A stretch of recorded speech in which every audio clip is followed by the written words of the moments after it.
Let's do this. Bom dia, Yini Alegria. Welcome to Threads of You Beyond the Bay. I applied to play this demo and I got it. So we're gonna go play the demo. I got the email yesterday. I have no patience. My name is... Ooh. Oh, do I just write it or what? Ooh, I do. Ooh. Oh, this is kind of neat. This is cute. Enter. Here we go. Oh, I get to... Oh, hey. Alright, cool. Let's see. Select pronouns. Be her. Can I click both? Ah, I can. That's neat. Okay. Da, da, da, da. Preferred terms: neutral, spouse, siblings, feminine. I don't know. Feminine. It's fine. Ooh, I can't pick it. Or I already picked it. Okay, let's see.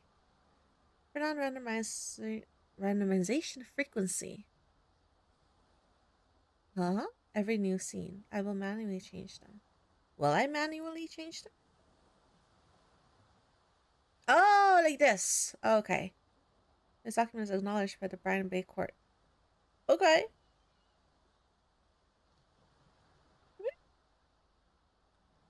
Alright, so I can only change skin color? I guess.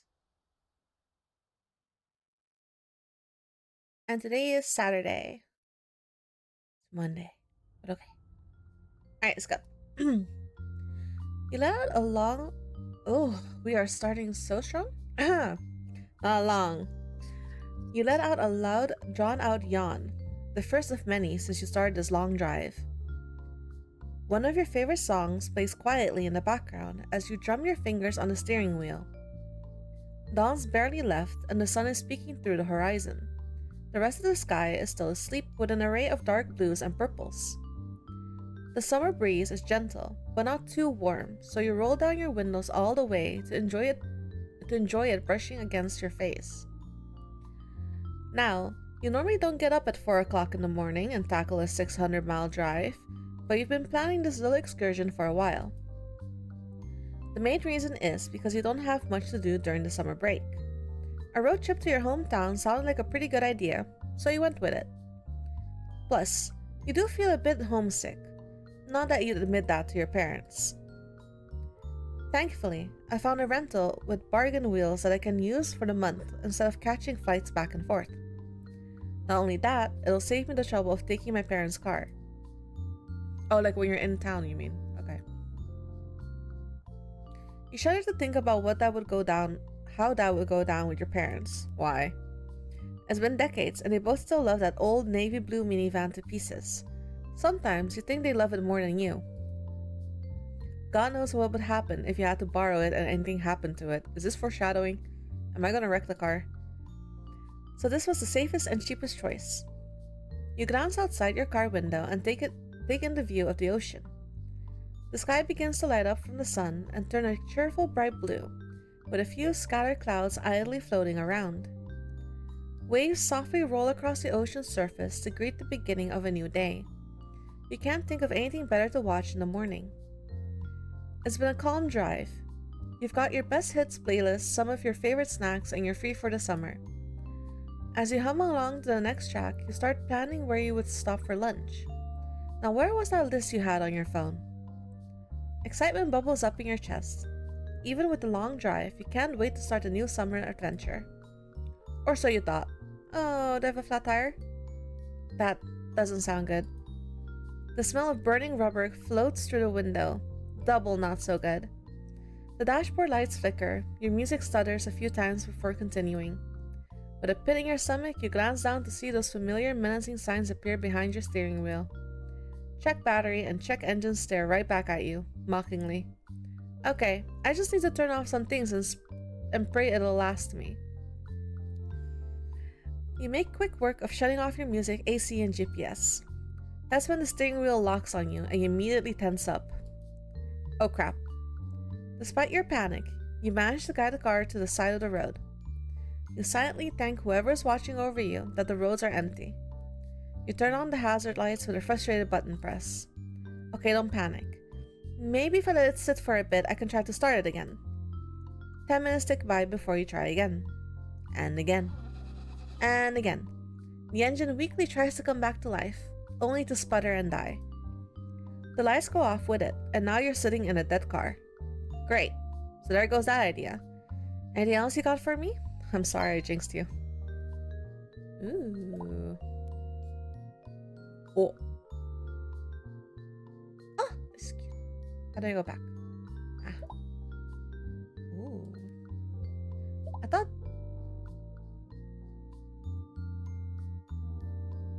Blasted burnt popcorn with garlic powder and paprika. Is this umami? Huh?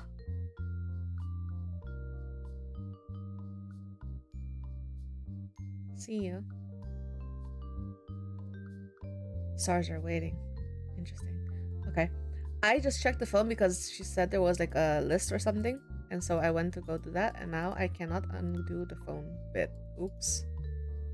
Ah, here we go. Great. So there goes that idea. Anything else you got for me? The car shudders slightly before it starts to roll forward slowly. You really had to go and say something, didn't you? But it doesn't get too far as the car suddenly comes to a stop with a little thud. With some luck, it seems like you've run into a small ditch to stop you from rolling to your death. Without a second thought, you pull on the emergency brake so that doesn't happen again. Okay, it's fine. Now I just need to handle this. You take a deep breath and take your phone out. The service is spotty, but hopefully it'll last you long enough to make this call. You reach for the glove compartment and pop it open to find Bargain Wheel's emergency roadside contact slip. Here goes nothing. After 4 agonizingly long rings, you're connected with a representative. She asks for all the necessary information and puts you on hold to run everything through their system. Here I was hoping to do some sightseeing at some stops. So much for that idea. Your grumbling is cut off when the representative returns. Thank you for holding. I've confirmed your information. All I need is your location, and I'll be able to dispatch a licensed Bargain Wheel partner mechanic to you. Great. Okay, so according to my GPS, I'm at... You read off the location and wait for a confirmation. The line is silent. You get that sinking feeling in your gut again. Hello? Can you hear me? No response. You take a look at your phone, finding the screen off and unresponsive to your touch. Are you serious? Are you out of battery too? Oh, for God's sake. Of course your phone also dies. The cherry on top of this shit sundae. I really hope she got the location before the call dropped. You might as well be trapped on a remote island at this point. But your parents raised you better than to quit at the first sign of failure. Or at least that's what you're trying to tell yourself. The battery's definitely dead. I never fully charged my phone even though I've had it plugged in for over an hour. Oh, the battery, you mean? You try to decide your next move. Maybe popping open the hood to check? Before you can make up your mind, you swear you hear something outside. Your round of suffering is repaid in full with the sight of a vehicle approaching on the other side of the road. Flag it down? Oh my god, there's actually people on this road at this time of day. Without much thought, you honk your car horn several times while waving at the car. Come on, please. You wait as the door opens and out steps a tall man. Despite his height and the sunglasses hiding his eyes, you don't feel that usual anxiousness around strangers. You can't put your finger on it, but the way he holds himself makes you feel a bit at ease. Maybe even safe? It's a weird thing to say about a total stranger on the side of the road, but you always trust your gut. He approaches your car, giving the door a gentle knock. The man leans in, slipping the shades off his face. Hi. Oh, my dumbass would so die on the side of the road. I tell him to leave. Like, please don't talk to me, don't perceive me, leave. You're greeted by one of the hottest guys you've ever seen in a long time. Your gut's doing you good as you inwardly cheer for yourself. His warm brown gaze twinkles in the morning sun. You expect the church choir to start singing in the background as he smiles at you. Okay, calm down. But you have to play it cool. He's still a complete stranger. even if he's ridiculously hot. Mom thought you better than that, did she? The man lays an arm across the open window, giving you a better view of his face up close. You can see a scar running down his face, along with a few others scattered around his arm and his neck and arms. Hey there. Is everything alright? Oh, there's voice acting. There's voice acting? I noticed your hazard lights and figured I'd check to make sure. No, I'm not alright. Actually, I'm stranded. My battery's dead. I could really use a hand. Sort of. Or maybe not. Everything sure is. I could really use a hand. Not really. My car battery is dead, and I'd really appreciate some help. I was about to go and pop open the hood to check myself, but then you showed up, thankfully. He offers you a sympathetic look and nods in understanding. Sorry to hear about that. Do you need help jumping it? Yes, please. I've got cables in my trunk. Let me just turn my car around and I can get that going for you. Thank you. I'd really appreciate that. Before he came along, I was trying to call the rental company to get some roadside assistance. But my phone died just as I was giving her my location. What a crazy stroke of luck, huh? Sounds like you've been through a lot. Here, why don't you borrow my phone and make that call again? Oh, thanks. Are you sure? I'm asking a lot from you as a total stranger. He shakes his head, handing you his cell. Oh, and my name's Gene Williams. Just Gene is fine. Like you have two first names? Like Bobby Lee? Gene Williams. You give an awkward nod and of acknowledgement. Oh, you probably mean last name. Never mind. Amira. We're not total strangers now, right? I guess not. Gene flashes you another warm smile. Just sit tight and make that phone call while I move my car. Okay. Oh, and make sure to pop open the hood. Okay. He leads you to it and heads back to his car. You dial the number and almost cry when you hear the voice of a representative pick up. Making quick work of providing information again, you also ask if you could get a replacement vehicle. The representative puts you on hold while she looks into it. You wait, tapping a finger on the steering wheel. 12 minutes tick by and your tapping speed increases with each passing minute. It's taking longer than I thought. There's no way I got disconnected again, right? You peek at the phone screen. Your shoulders slump in relief as it lights up, still on the call screen. Hello, thank you for holding. Unfortunately, all rentals in nearby locations have been reserved. I apologize for the inconvenience. There might be cancellations, so please give us a call back tomorrow. Oh, okay. I'll try that then. Are you sure there's something else we can do in the meantime? I'm afraid not. However, we may be able to cover the repair costs. In addition, we can reimburse you for emergency accommodations. Of course, this will depend on the limit based on your coverage. Well, that's better than nothing. Thanks. I mean, well, wait, hold on. It's their rental. Wouldn't they have to do the repair costs anyway? I don't know how that works. I've never... I don't have a driver's license, so... You notice Gene waving at you. He mimes the action of turning on the ignition, so you grab your key. We have a nearby contractor that has been dispatched to you. Do you have any other questions for me? You insert the key and silently pray. Nope, that's it. Thank you. You're given the typical end-of-call company shtick before you hang up. With bated breath, you turn on the ignition. The car sputters and miraculously starts. You break out into a grin while letting out a little whoop of victory. You see Gene give you a thumbs up before he exits his car. Oh, look at the smoke! There's so much smoke still coming out of it. You hop out of yours, practically skipping towards him to hand him his phone back. You're a lifesaver. Thank you so much again. I also got in contact with them and they have someone coming to get my car checked out. Ah, that's great news. Where were you headed, by the way? I was on my way to Sunny Cove Valley. That's a bit of ways from here. I'm on my way back to Brine Bay. Oh, where's that? I never got a proper look at my surroundings on the GPS before it died. It's a town nearest to us, and where I live. I just got off work, actually. My office is in the next town, so I have to make the drive. I'm headed to SCV to visit my hometown for summer vacation. Or that was the plan before, you know. That must have been a pretty bad scare out of the blue, huh? You have no idea, but thanks again for the help. His shoulder drops as he lets out a sigh of relief. The smile on his face widens, looking genuinely happy to have helped. It's a rare sight to see someone like him nowadays. What do you mean, someone like him? Like a helpful person? So did you have any particular plans for your vacation? I did have some spots I wanted to stop by to take photos and try out the local food. My friends begged me to get them souvenirs too. Do you think a postcard is good enough? No! Gene snorts, his face scrunching up adorably. Maybe a fridge magnet would be good, at the very least. I have plenty of those for my visits to other towns. I ran out of room on the fridge, so I had to put some away. With your phone dead and nothing else to do, you two fall into a brief conversation about random mundane things. You lose track of time, pausing mid-sentence as another car ambles down the road. It peels off the street, parking just a spot or two away from Jean's. Headlights go out and the engine sputters out. Quietly enough, you half wonder if you should be worried about his car instead. He steps out, and the first thing that you see is red. Is he the mechanic? And your car has stickers on it. With a toolbox in hand and his hand adjusting a utility belt as he approaches, it's an easy guess that he's the mechanic. Or a really overly prepared do-gooder like Jean, maybe.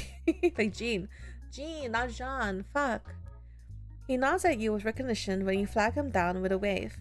He smiles, an easy lopsided thing meant for his damsel in distress. He's damn cute for a mechanic. Maybe in your next life you could be a car instead. Yo. Girl. Oh, they know each other. Oh, so that smile wasn't meant for you. With a two-fingered salute and the tools clattering around in his belt, the vague tension in Jean's expression all but fades. That really says all that you need to know about the two. They're acquainted.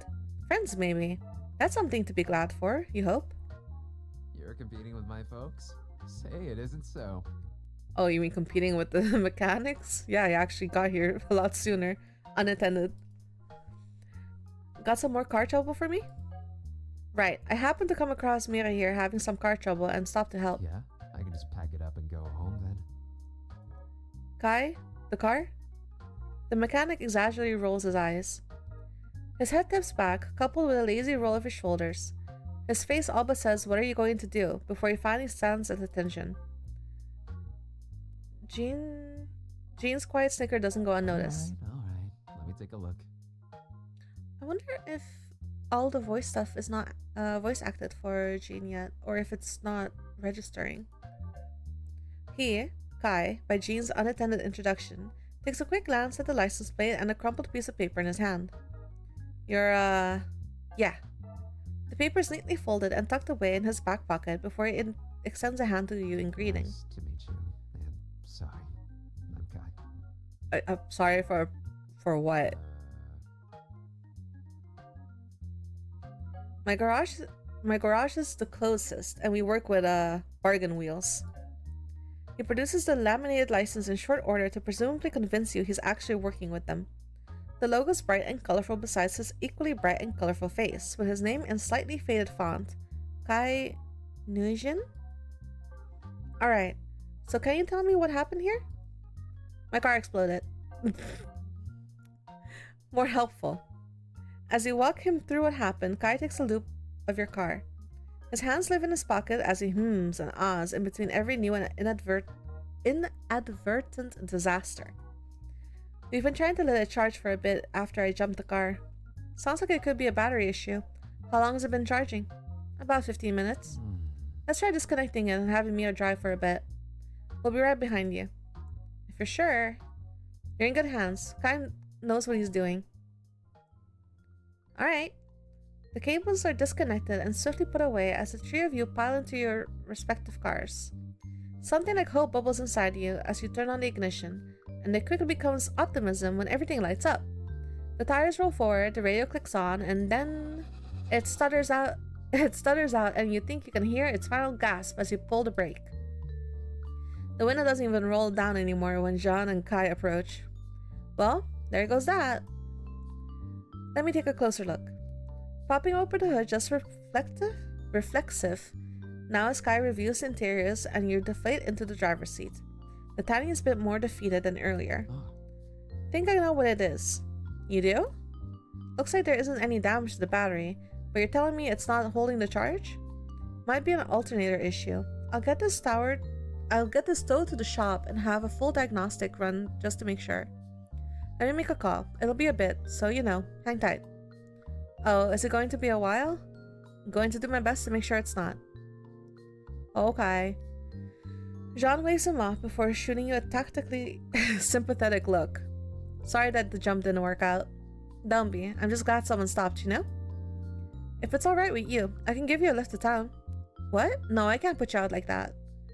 It was already enough that he'd stopped and tried to help. Asking more than that just seems rude. It's okay. Hey, you too. Sorry to interrupt, but I just need you to confirm some info with the towing company. Kai hands you his phone and you relive the same conversation a fourth time. Yes, to this, no to that, and a bunch of other responses in between. By the time it's over, you're just about done with phone calls for the rest of the day, maybe even for the rest of the week. Jean dings out his keys, quickly hitting the lock button until his car gives a cheerful beep. So how does that rhyme sound? I'd really like that. If that's the case, let's share contacts. Jean can take you into town while I wait here. I'll give you a call once your car is in the shop. You nod, reading out your phone number to him. He jolts down his number on a slip of paper and hands it to you. They both offer to help you move your things in Jean's car. Everything gets loaded in his backseat in no time. I'll see you later, Kai. Stay safe out here. Kai gives him the same salute from earlier and waves him off. Just as you reach the passenger side door, Jean's right there to open the door for you. Oh, that's nice. You mumble your thanks and get in, feeling a bit flustered. Jean gets into his side as soon as you're properly buckled in. All set?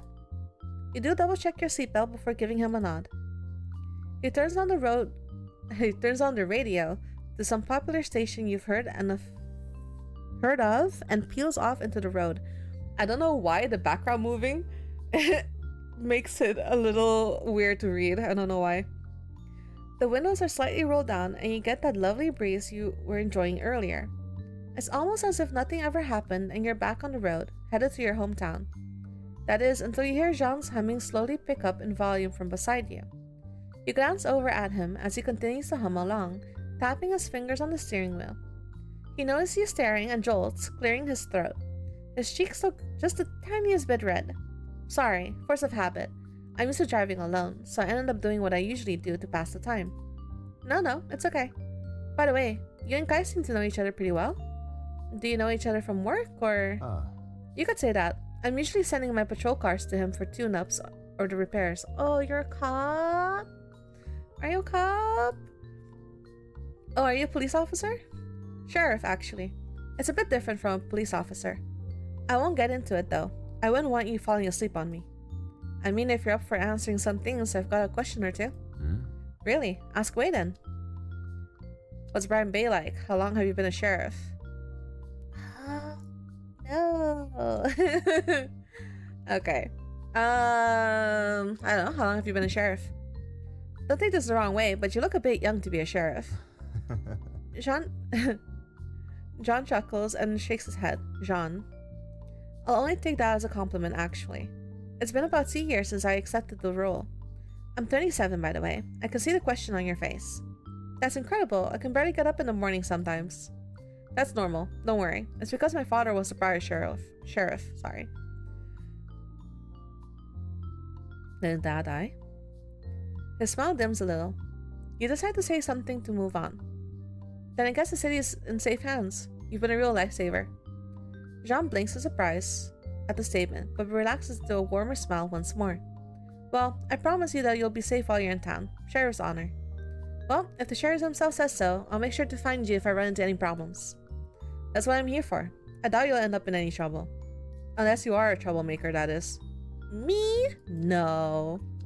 I need a lawyer present to answer that. All I've ever gotten was a speeding ticket. Do I look like a troublemaker? I mean, you don't see me jumping for joy at the fact that I'm stranded in the middle of nowhere. No, it's just a joke. I'm not judging you. I wouldn't blame you if you did, I guess. He gives you an apologetic smile. Both of you fall into a bunch of different conversations as the radio continues playing soft in the background. I meant that to sound a little different than what it came out as, but alright. The sun is higher up in the sky, floating in a sea of clear blue. You pass by a slightly fading sign that reads "Welcome to Brine Bay" before John makes a right. The car slows down a bit just as it enters the town's streets. Gene Williams. I don't know why this name is giving me so much trouble. Is it? Is it because I'm not American? Is it the European? Because there's so many ways to pronounce that fucking name. Anyway, buildings varying in size and color surround you. The backdrop of the ocean in the distance is breathtaking. There aren't as many people as you used to seeing. The morning crowd is waiting for a bus while some go on foot. Everyone seems to be going at their own pace and isn't in a rush or scrambling to get somewhere. It's a good change of pace with its coastal and cozy energy. The town feels like it's just barely getting up along with its citizens. Here we are. Welcome to Brine Bay. I've been meaning to ask, but were you in a rush to head to SCV? Not really. I accounted for pit stops and sightseeing. Why? Well, since you're here and need to wait for Kai, why not do some of that?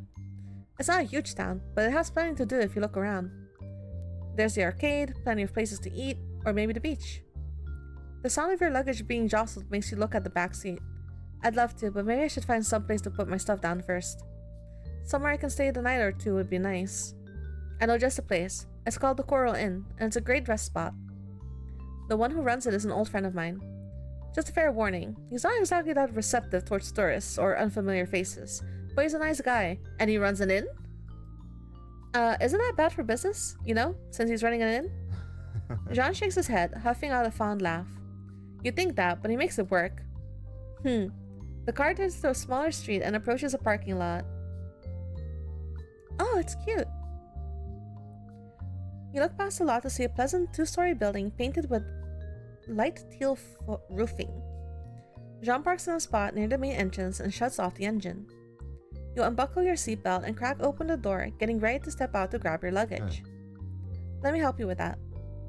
He's quick on his feet, hopping out of the car before he can utter a word. At his insistence, he carries your luggage for you as you two walk into the lobby.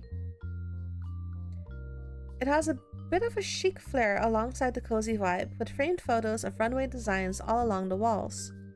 Oh? Speaking of, you walk up to the check-in desk where a man is idly flipping through a fashion magazine. Dante, how's business been? Dante looks up and sets his reading down, a smirk forming on his lips. Like usual. He turns to you and greets you with the same laid-back smile. Welcome to Coral Inn. The name's Dante. We're not a bed and breakfast, in case you're wondering. He's an old friend of mine from high school, and the manager here.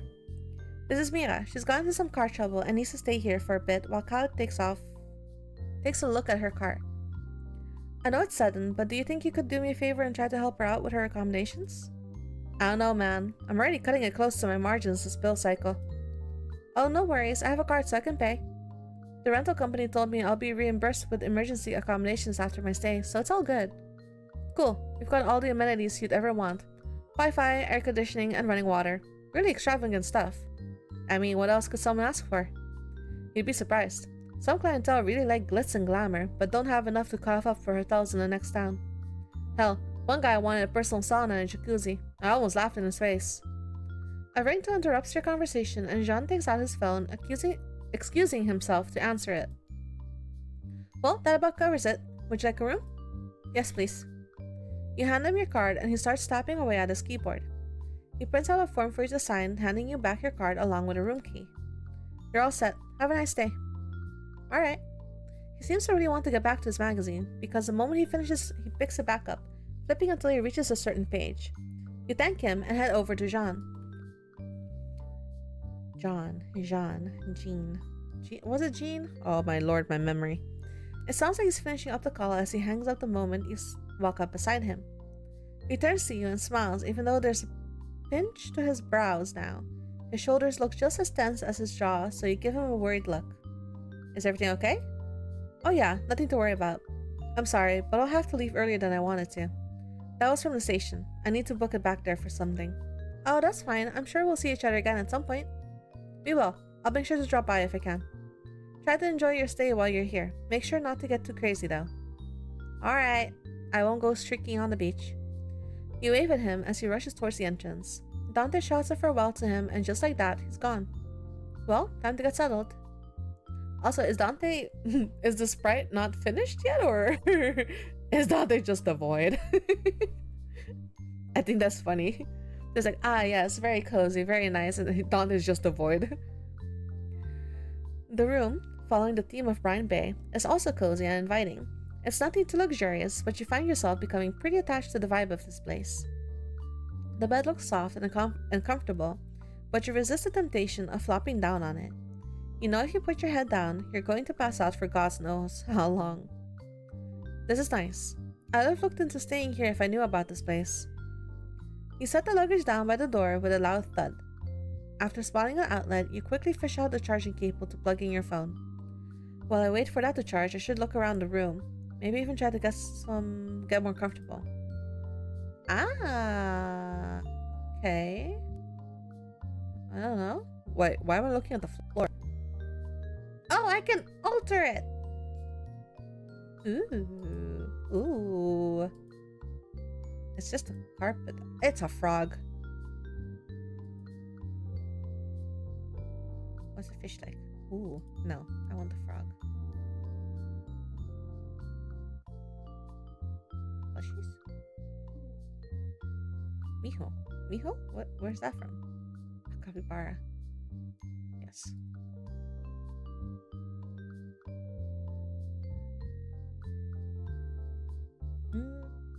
Cottage? Ah, I see. Okay. Decoration? Wait, why am I getting so comfortable in this room?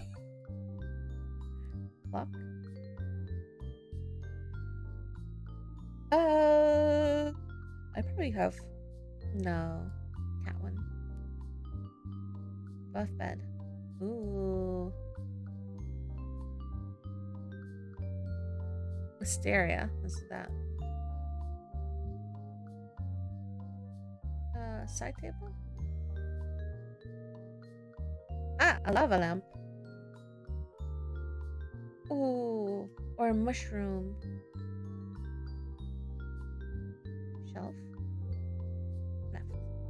Ah, let's see. I'm 100% just taking over this guy's hotel or inn. Lamp. Books, probably. Teaching? Oh! Interesting.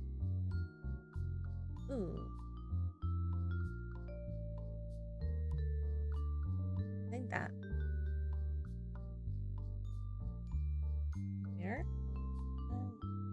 Ooh, okay. More wisteria. Okay, I think this is it. It's cute. Alright. As you finish settling in, your phone starts to ring. Kai's name appears on the screen, so you quickly answer it. Kai, what's up? Hey there, just wanted to let you know your car's safe and sound at the shop now. Also, just checking how things have been for you. Yep, all good here. I'm staying at the Coral Inn. This feels a little clunky. Good to hear. I'm gonna text you the address pinned for the shop. It's about 15 minutes walk from where you are, but I'd like to explain in person and also have you sign some forms. Sounds fun as hell, I know, but it's Bargain Wheel's policy. That's okay with me. I'll be there in a bit. You hang up and instantly hear the chime of a new text. It's your address pin along with a thumbs up emoji. You get it set up on your phone map app and head out. Dante looks up from his magazine as soon as you enter the lobby. How's the room? Everything to your liking? For sure, it's really nice and I wish you could stay longer. He smiles and leans back against his chair, looking pleased at your enthusiastic response. Shh. Glad to hear. Let me know if you need anything. Will do. Thanks again for the help and warm welcome. Jean mentioned that Dante can be a little standoffish with guests, but I haven't gotten that vibe at all from him. Let's try to keep it that way though. Wouldn't want to accidentally get on his bad side while staying here. Don't mention it. Go on and have fun exploring. You wave at him and take your leave. Ah, here we are, the garage. You haven't been to many auto shops, but them's the brakes. Them's the brakes has a certain charm to it. The smell of motor oil and rubber is strong but not unbearable. Kai greets you at the garage entrance, wringing his fingers clean into a towel as he takes you over to what you can only assume is the reception area. He leans back against one of the workbenches, arms crossed over his chest. You can take a seat wherever you'd like. So he says, but the only option available to you are what looks like a well-worn couch and one of the lopsided stools in the garage. You shake your head. Suit yourself. So I've got some good news for you. Looks like it really is just an alternator issue, so it's not too bad of a fix. Bad news is, it's not gonna be an easy thing to get. What do you mean? We can't just, I don't know, go buy one? In theory, yeah. In practice, I'll need to get it from a dealer. It's a rental, so it's complicated. I have to go through bargain wheels, and then they've got to reach out to the nearest dealer, and it wouldn't really be a priority since they wouldn't exactly be making money off of it. You're joking. The sympathetic expression on his face tells you he very much isn't. Give or take a few days before I can get the alternator in my hands. Sorry, that's just how it kind of goes. But once I get it, it should be pretty quick and you'll be able to get out of here in no time flat. That's not exactly the news I wanted to hear, but it's not the worst thing, you suppose. You get to stay at that nice inn a little longer. Maybe this is all some elaborate twist to get me to make some summer memories here. Oh. I tried calling them earlier, but corporates, well, speak of the devil, hang out for a second in case they've got questions. As Kai disappears into the garage, you start to think about your next step. Now that you have at least a few days of free time, what will you do with it? Meet someone special, spend time relaxing, see what this town has to offer. Ooh, I need to decide from here? Wait. Oh, save. Alright. Now we return. Alright, let's see.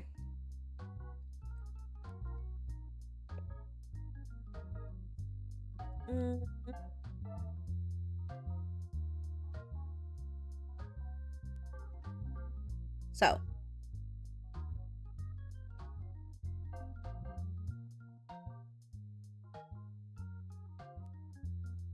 I know it's a dating sim, so you can probably pick me someone special.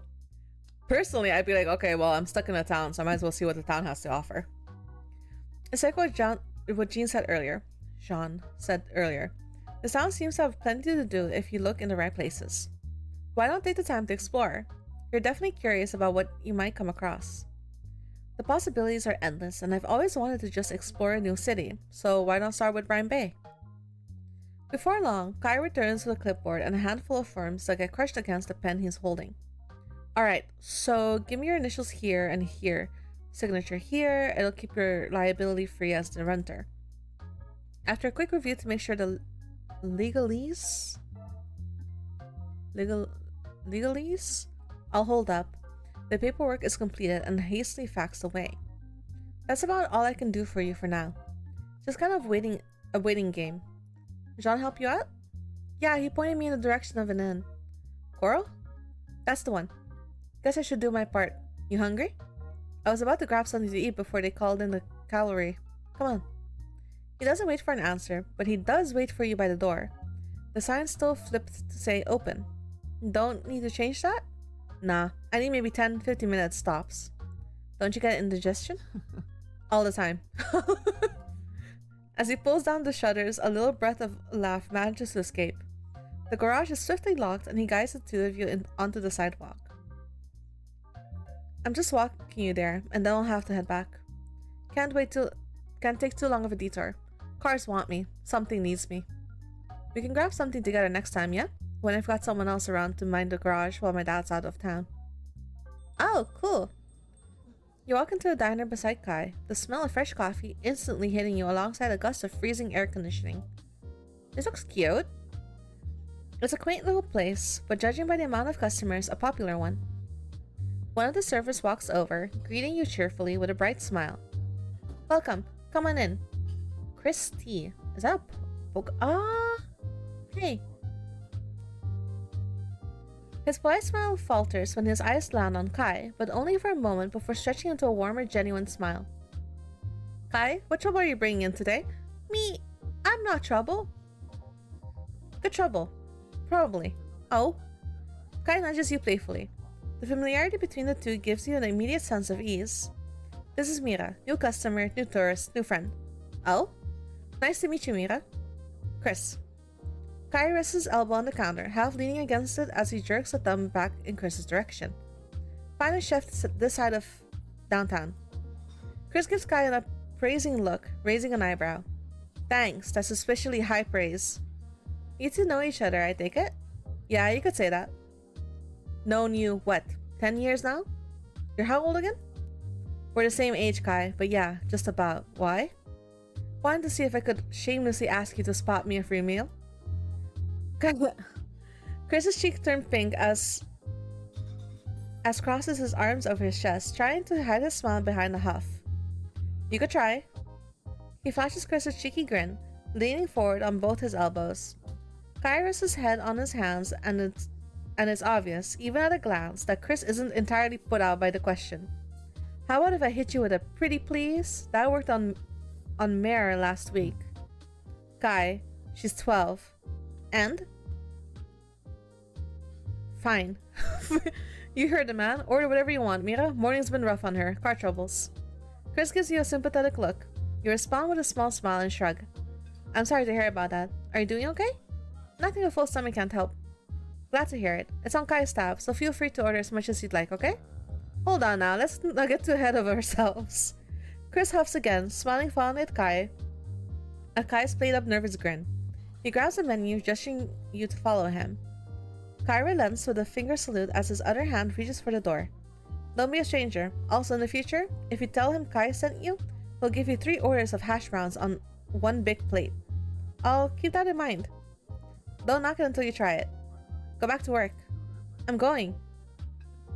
Chris happily waves and you toss him a quick thanks before he leaves. You sit down in the booth near the counter. Your stomach decides to make its hunger known with a loud rumble. Oh, great. Chris, the kind soul, only lets out a small laugh as your cheeks burn. I'll give you a minute to look over the menu, then I'll be right back to take your order. All our portions are pretty big. You definitely won't be leaving hungry. He leaves you to it as you open the menu, turning around to check up on several tables, grab empty drink glasses, and keep light conversation. Somehow, he makes it look effortless. For all the stress of the day, you feel like you can finally relax, slumping into the airy booth seat. Let's see. Ooh, let's see. French toast, fish and chips, club sandwich, garden salad, Kai special. Oh, the hash browns. I like hash browns. My choice would either be the hash browns or French toast. I'll take the hash browns. You said you'd consider it, and honestly, a plate full of carbs does sound pretty great right now, right? Ugh, I also want carbs. You call Chris over once you've decided. A smile tugs at the corner of his lips as he nods.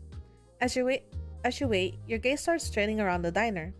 Other servers are quickly going back and forth to different tables every few minutes. Some tables are filled with lively families of all ages. Others have quieter, single occupants sipping coffee while scrolling on their phones.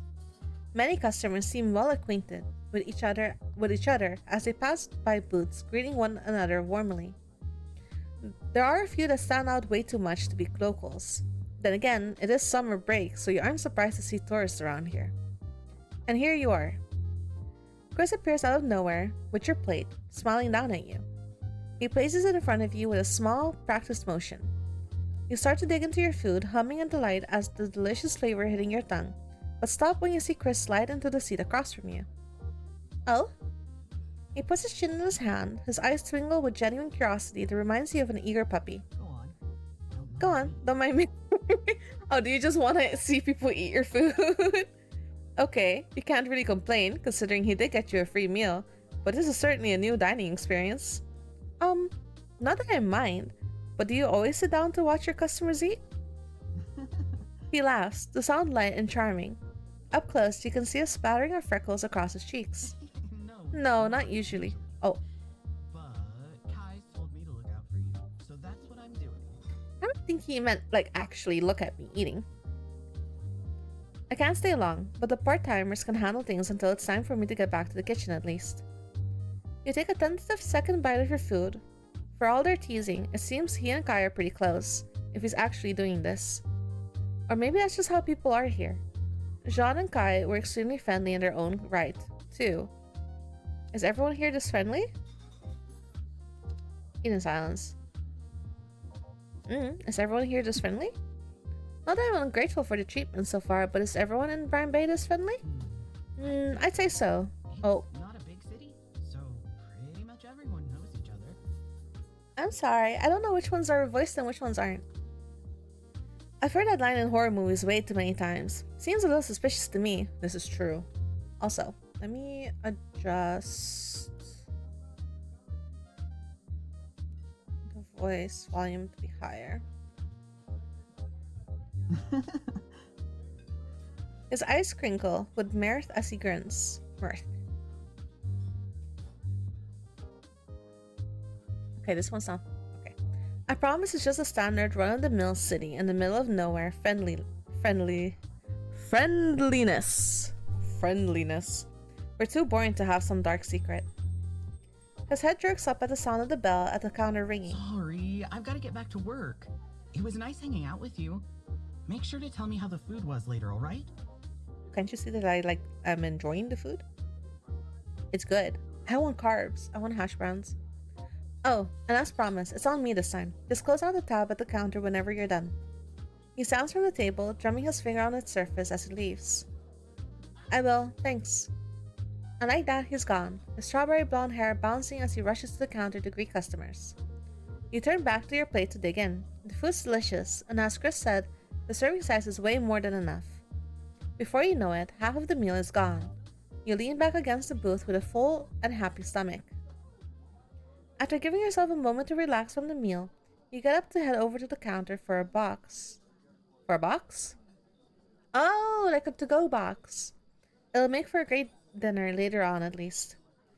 You notice Chris there, holding a to-go bag and chatting with someone. Oh, I like your hair. His soft white hair is the first thing that catches your eye. Ah. He looks a bit uncomfortable as he stiffly stands there with a hand on his neck. He doesn't meet Chris's gaze either. It's good to see you, Vince. How's your practice going? Vince lets out a small sigh while rubbing his neck. The day's barely started. What do you mean? Oh, it's morning. Never mind. I know, but I figured I'd ask and check on you. A customer nearby calls for Chris. He puts the bag down onto the counter and offers a quick wave. Sorry, I've got to go. Enjoy your food. Vince gives a small wave back, watching Chris dash away. He lets out a small sigh and turns to reach for the bag. That's when his eyes meet yours. He freezes up, looking a bit startled at your presence. I'm new. His mouth opens and closes a few times. He looks like he wants to say something, but is having a hard time deciding. I should probably say something so it doesn't get too awkward, right? Introduce yourself? Don't pressure him.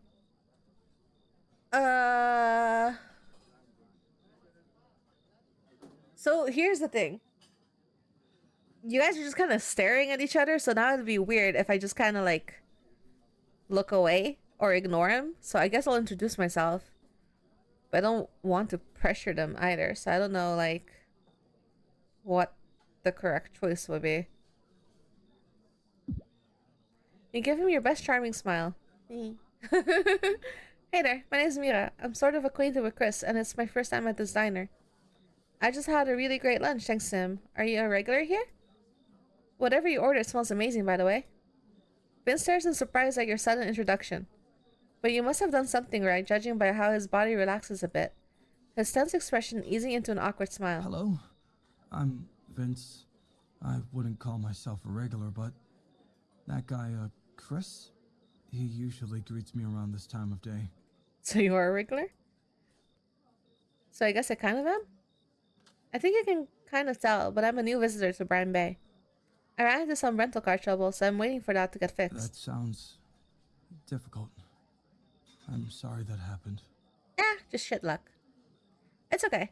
I've decided to make the best of my time here and take a proper look around. Actually, I was wondering if you had any recommendations for me. Are there any spots you like to go?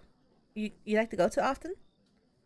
I like the beach. I spend most of my time there feeding the crabs. Huh? That's the first time I've heard that. What do you feed them? Usually pieces of meat for my meal. I tear up some chicken or beef and they really enjoy that. I also want to feed the crabs. I'll be honest, I never expected crabs to like meat. They do. Not only that, but they also enjoy eating dead bodies of other animals. Ah, that's true. He says that fact with such enthusiasm you're taken aback for a bit. Without him noticing, he's gotten closer to you with his hand moving animatedly as he talks. Your expression must have been more extreme than you thought because Vince turns bright pink and takes several steps back. I mean, crabs are scavengers. It's not like they specifically look forward to eating dead bodies. No, I know what you mean. And if you think about it, we also sort of do, too, considering we eat stuff like burgers and fried chicken. He rambles on while looking down at his feet, becoming more and more embarrassed. His mouth snaps shut and he hunches over slightly, trying to look as small as possible. No, don't do that. Sorry. I'll be going now. No, it's fine. Before he can get even a word in, he dashes over to the door. Vince, don't forget your food. Chris comes up from behind you with a hand on his hip. Vince freezes. He's already halfway through the door, standing there awkwardly for a few seconds. He slowly turns back around, trudging back to the counter with his gaze glued to the floor. He silently grabs the bag and takes his leave again, stiff as a board. Oh no. You hear Chris let out a soft sigh. He turns to you, meeting your gaze. Is everything okay? I think so. We were talking about crabs, but I think I might have spooked them. No, I think you're fine. Sorry for leaving you two like that. Please don't take it to heart, by the way. Vince is just a bit... Well, he's not a bad guy. He's just awkward. All you can do is nod. He definitely didn't give off any weird or bad vibes. Chris helps you close the tab. He also hands you a pamphlet with the diner's address and number on it. Keep this on you. If you ever need a hearty meal and a place to relax, you're always welcome at Cup o' Joe. It was nice to meet you, and I hope I'll see you again. Why are there crickets in the restaurant? You thank him with a warm smile, waving goodbye. Once you leave the diner, you notice the sun a lot higher in the sky. You briefly check your phone and it's just turned noon. With a full stomach and lighter mood, you decide to walk off your meal by getting a general look around your surroundings. The city has several places of interest you might check out later. There's an arcade, a theater, community center, and other entertainment spots. Oh! You walk past a group of people holding bags and baskets full of fresh produce. One woman carefully balances a stunning bouquet of sunflowers in one arm and a bushel of roses in the other. You turn to find the general direction of where they came from. It looks like there might be something worth visiting. A market? There are rows of stalls lined up with all sorts of different handmade goods and produce being sold. From the looks of it, you stumble into a bustling farmer's market. You decide to follow the crowd, walking down the road between the stalls. You can do it, honey. We just need a few more things and then we're good to go. More? I thought that was the last of it. No whining. You watch as a couple struggles to pull a handcart filled to the brim with fruits and vegetables. The one up pulling huffs, putting her hand on her hips and offers to take her partner's place. She only takes a couple of steps forward before coming to a complete stop, cheeks red and out of breath. Hey, watch out for the equipment. You jolt and quickly move out of the way as a new voice pops up in front of you. A quick sweep of your surroundings shows a single tripod standing at least an arm's length away. Perched on top of it is a sleek black digital camera that looks like it costs more than a month's worth of rent. He clears his throat and you turn on your heel, coming face to face with a man bearing a menacing glare. The man shakes his head as if you knocked over the gear. Oh, is that it? I'm not that close but you're getting close and that's close enough. It's important. Okay. His arms are crossed slightly over his chest, tapping a foot impatiently. Ugh. He looks like he's about to continue his scolding session with a vengeance. This guy screams trouble and maybe even a possible street fight if things go south. You mumble an apology before quickly turning to leave. In your hurry, you actually bump into something this time with a loud crushing sound. Oh no. Crumbs sprinkle all over you and the floor. You look up to see a woman holding what used to be an intact box of crisp cookies. Oh no! She's also covered in cookie debris, staring blankly at the mess between you two. I'm sorry.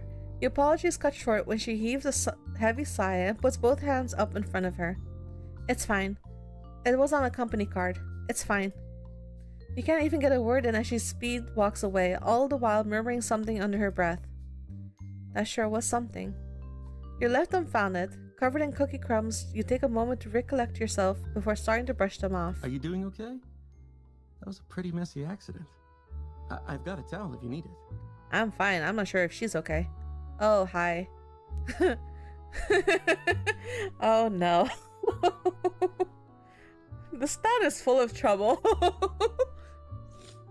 You look behind you, finding a man casually leaning over his aisle.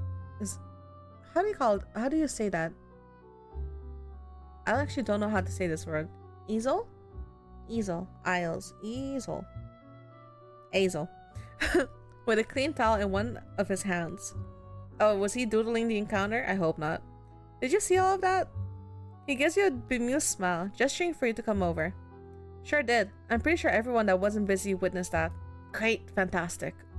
But let's get you out of the line of fire before another accident happens. He extends the towel towards you and you take it with a grateful nod. As you start to wipe away at the rest of the crumbs, he turns back to his easel? Easel. I think it's easel. I'm not sure. He starts scratching away with a black crayon on the sketch pad. You're not from around here, huh? Was that obvious? Every local knows not to get distracted in the farmer's market. It's a war zone out here if you're not careful. Well, I think I've learned my lesson very clearly now. He chuckles at your dry tone and puts the crayon down. It might not have been the best experience, but I've got to thank you for being my newest muse. No, you didn't doodle that, did you? He picks up the sketch pad, turning it to show you. It's a messy but adorable portrait of you covered in crumbs. I guess that's fine. The style reminds you of something you've seen before, but you can't put a name to it. This is so cute. I definitely don't look that adorable while I've got this mess on me, but thanks. Well, I wouldn't say that. Oh, okay. He smiles sheepishly and tears off the sheet to hand to you. Here, I want you to have this. I hope it might cheer you up a bit after the cookie incident.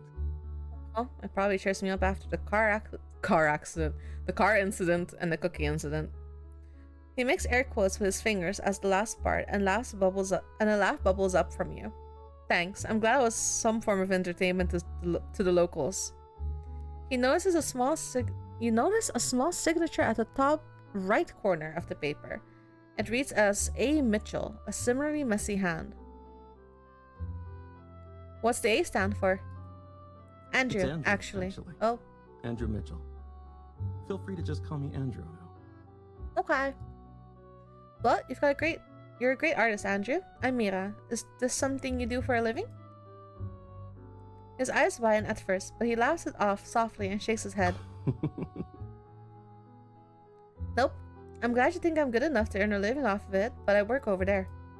He points at a bookstore several shops down. Oh no. You do art and you work in a bookstore. You run it. Book hook most of the time, but I like to take a break every once in a while. Actually, I'm out here trying to advertise the event happening at my shop tomorrow. What's it for? It's a promotion for the 25th anniversary of the official release of Trials of Tempest. I've got a new reprint coming to my shelf soon. I figured it'd be a good way to get people to stop by the shop. Now that he mentions it, his style is reminiscent of the original book cover art for the series. You glance down at the other sketches he's taken out of the sketchpad that are laid around his feet. They all bear a similar look to them, design-wise. He's clearly inspired by the art of Trials with its unique light, handstrokes, and cross-hatching shading. His personal twist used crayon, giving it a chalky outline to everything. I mean, my MC recognizes it, so then they probably like it. Oh, no wonder your art style seemed familiar. I read a lot of this series growing up. If I get the chance to, I'll try to stop by and take a look around. Andrew blinks owlishly at your response. He glances down at his easel, brushing his hands over his lap. He takes a moment to collect himself before turning to fish a flyer out of the tote bag by the foot of his easel. Wow, I am sucking at this today. That'd be great, honestly. Thanks for offering to visit. If you want to chat again, you can walk right in or call the store. The address and the number is on the flyer. Oh! A loud bang of what sounds like fireworks startles you both. You turn your head to where the sound came from and notice a large crowd gathering around something nearby. Looks like the afternoon show is about to get started. The what? Oh, huh? Do you know what that's about? The local theater company, Real Dramatics, hosts an annual fundraiser talent show every summer. You don't have to be in the company to participate, by the way.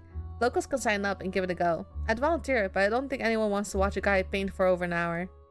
Trust me, the performances are something you don't want to miss. That sounds really exciting. I'll have to go check that out. Thanks again for the towel and the flyer. I should get going. No worries. Keep heading east and you'll end up at the beach. Got it. I'll see you around. He waves at you as you make your way down the street towards the beach. You arrive to find the crowd gathering by a stage. Music starts to blast on the speakers with a super lively and catchy tune. The symphony of electric guitar, piano, and drums has everyone bobbing their heads and clapping along with the beat. You want to get a better view, so you make your way through the crowd, looking up at the stage when the crowd starts to cheer. Oh, you know what this person reminds me of? Valorant. Gecko from Valorant. It could just be the green hair though. I like it. 3 people strut up onto the stage.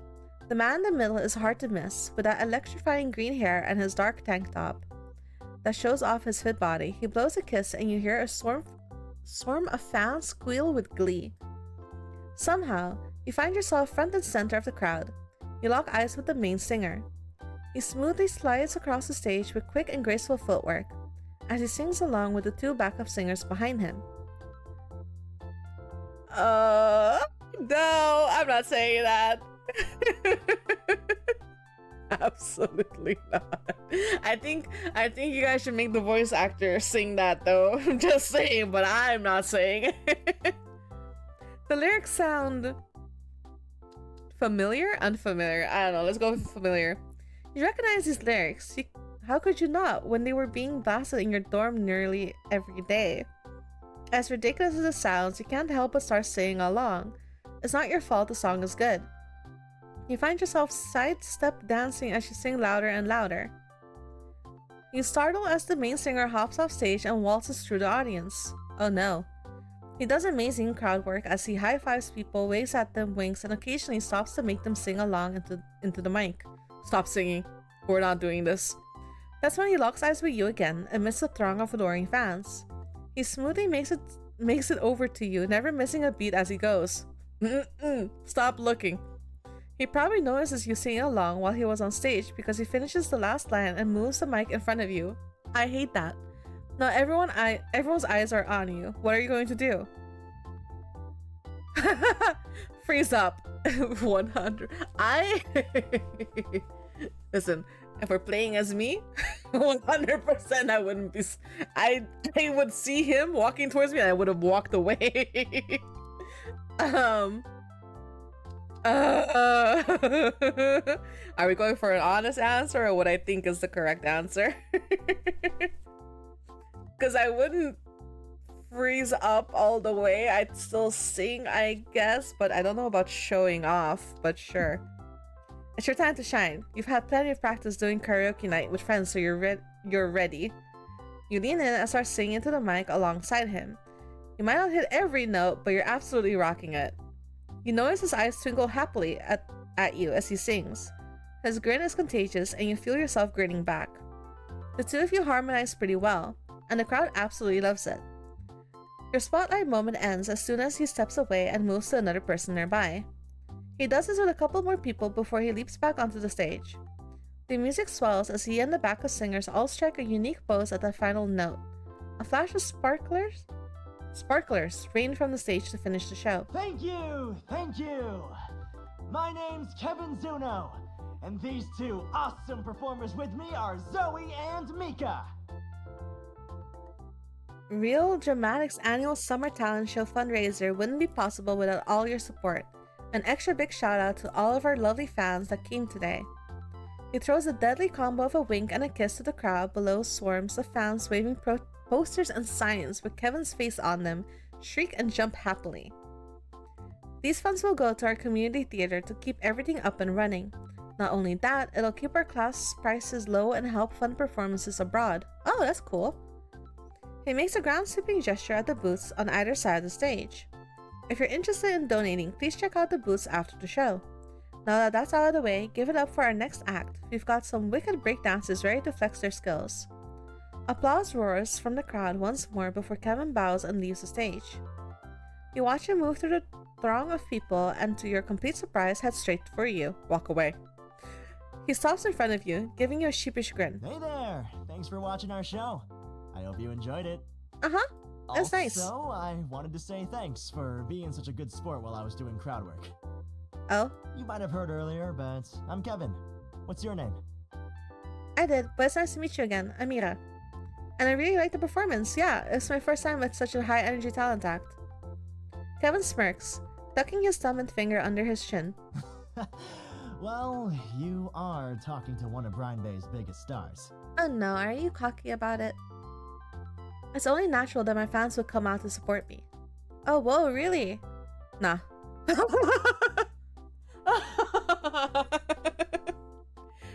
His smirk widens at your blank stare. But I do have a decent following. I'm a pretty big deal in the online theater scene. Oh, really now? Or are you bluffing again? This time it's for real. I've got at least 10k followers on there. He takes his phone out and rapidly taps away on the screen. Before you can get a word in, he faces it towards you. A muted video is playing on the screen, showing various cuts of him performing on different stages. You note the amount of likes and comments on the video. He definitely isn't lying about his popularity, at least. You also heard his song in the dorms, though, right? You mentally jot down his username. Dare El Kiv? Huh? Dare El Kiv. Okay, to look up later. Careful now. He'll scroll on his page for hours if you don't stop him. Huh.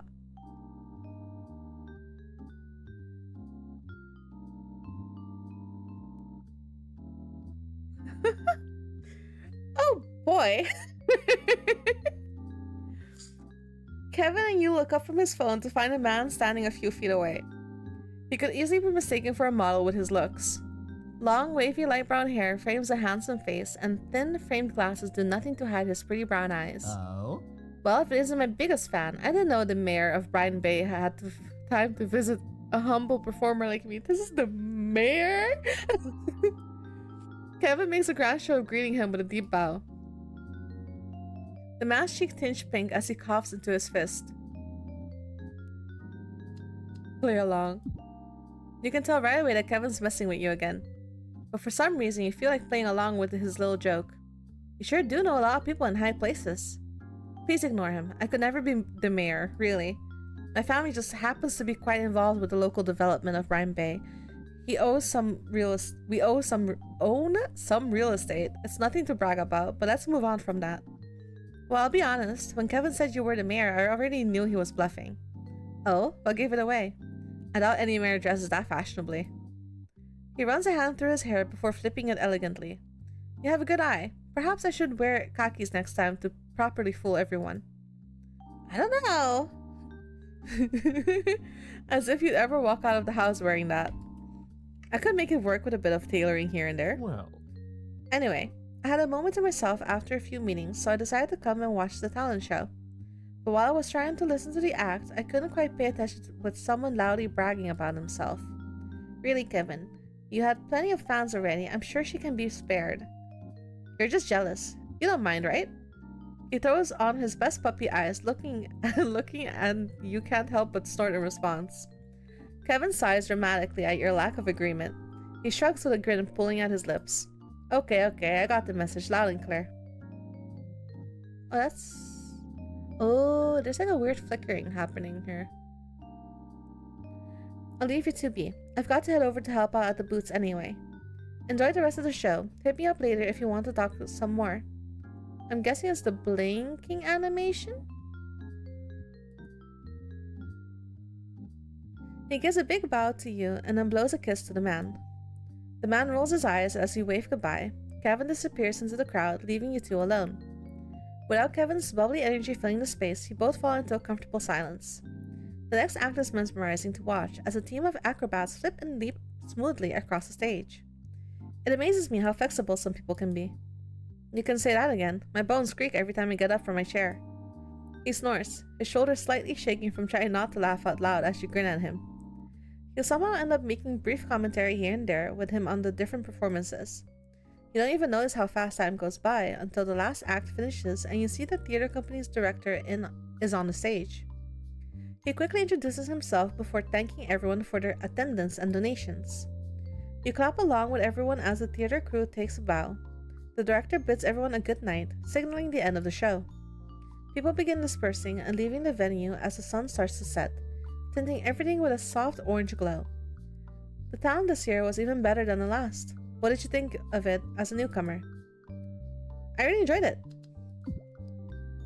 I definitely think I need something like this to start off my vacation right. I wish I had been here last year too, if that's how every talent show goes. If anything, I'm glad my car decided to break down in this city of all places. I think there's plenty of interesting things that will keep me busy here. His brow furrow and he offers a sympathetic smile. Oh. I'm sorry to hear about that. Where were you driving from? Wait, I'm sorry. Where are my manners? I never even introduced myself properly this time. My name's Wyatt. I usually am on top of things like this, but I suppose I had a few very good distractions keeping my mind busy. His lip pulls into a flirtatious smile and leans in closer. He extends a hand out to you and you feel a bit flustered at the direct eye contact. Well. I'm a business manager first and foremost, but I do dabble here and there depending on my interests and whenever I have the time. You shake his hand, surprised at how soft and gentle his skin feels. Then again, everything about the man screams luxury, so you're not surprised he has good skincare routine. This is true. He hands you a light beige business card embossed with thin gold borders and floral details. And I don't think I caught your name. I'm sorry. I'm Mira. It's never too late for introductions, I think. It's nice to meet you, Wyatt. Likewise. Mr. Wyatt, there you are.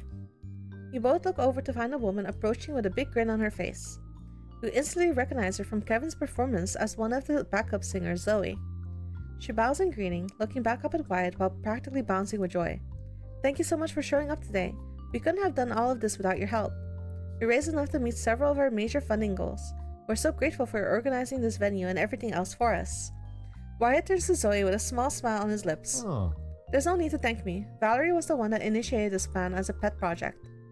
But still, we wouldn't have been able to fully afford all the equipment and everything without you two. I'd love to thank Miss Chantel too, but I can't find her. I'm sure she's around here somewhere. I sent her on a quick errand, but haven't heard back so far. His eyes widen as he turns back to you. I'm sorry about that. We were in the middle of a conversation. Oh no, it's okay. You seem to have a lot going on, so it's no problem. Oh geez, I'm sorry for cutting into your conversation like that. It's alright, Zoe. I need to find Valerie anyway, so I know we go together. It was a pleasure talking to you, Mira. I hope we can talk again sometime. Sorry. Sure thing. It was nice meeting you. The two leave as Zoe continues to chat happily to a relatively quiet Wyatt. You look around, noticing several theater crews cleaning the venue. After all that energy, you find yourself a little grateful at the calm and quiet of things settling down for the day. You make a cursory glance around you though. Given how the day's been, you expect another random encounter with someone else. Minutes pass by without anything new. You breathe out a small sigh of relief. Well, I guess that's it for today. Maybe it's time to head back to the inn to rest. You start your trek back while enjoying the sight of the sunset on the horizon and the calm waves gently washing up against the sand. Walking took a little longer than you thought, but thankfully, the lovely weather made it pretty enjoyable. Just as you make it back to the inn's parking lot, you notice a familiar car parked by the front. Is it your car? No, that's gonna take a couple of days. When you get closer to you, you also notice Jean standing by the passenger side, quietly talking to someone in the car. Oh, huh? Why is he in the car? And to your surprise, you see Vince sitting in the passenger seat, looking a bit nervous as he bites his lip. Jean looks up when he hears your footsteps and smiles at you. Hey there, did you have a good day? I think so. I got to meet a lot of new faces today and see some interesting things. I hope you don't mind me asking, but is there trouble at the inn? Is the passenger in trouble? Is there trouble at the inn? I didn't expect to see you here in uniform. Did something happen at the inn? Jean shakes his head. No, nothing's happened at the inn, don't worry. If anything, Dante usually handles any problems with guests on his own before I get involved. I'm here because I wanted to check on you. I was driving Vince back home and figured I'd drop by real quick. You hear a small groan from the open windows. You look over and see Vince sinking into his seat with his hands over his face. Jean glances between you two, slowly raising a brow. He puts a hand on his hip and watches you with a curious twinkle in his eye. Do you two know each other? You glance back at Vince. He's staring right back at you, looking like a lost puppy. You want to answer for him to help him out, but he heaves a sigh and turns to Jean. Remember what you've been telling me for the past few days about doing the thing? Ah, okay, I see where this is going. I tried doing it today. I tried talking to more people. But I ended up talking about crabs eating dead bodies to Mira, who was just trying to talk to me. So now I'm goth weirdo that's obsessed with crabs. That's funny though. Not that either are bad things. Crabs are great. Being goth is cool too. Oh god, I'm doing it again. He mumbles an apology behind his hands. And Jean snorts before reaching over to give Vince's shoulder a squeeze. Jean leans in closer, his expression softening. Hey, you did really well. I'm proud of you for trying. You watch Vince slowly drop his hands to reveal a small, hopeful smile pulling at his lips. After they share a little moment together, Jean turns his attention back to you. How are the car repairs going? Both Kai and I have been busy, so I haven't got the chance to ask him. It's going to take a while, since we need at least a few days to even get the right parts for the car. Jean's handsome face crunches into a frown, and his shoulders slumps with disappointment. I'm really sorry to hear about that.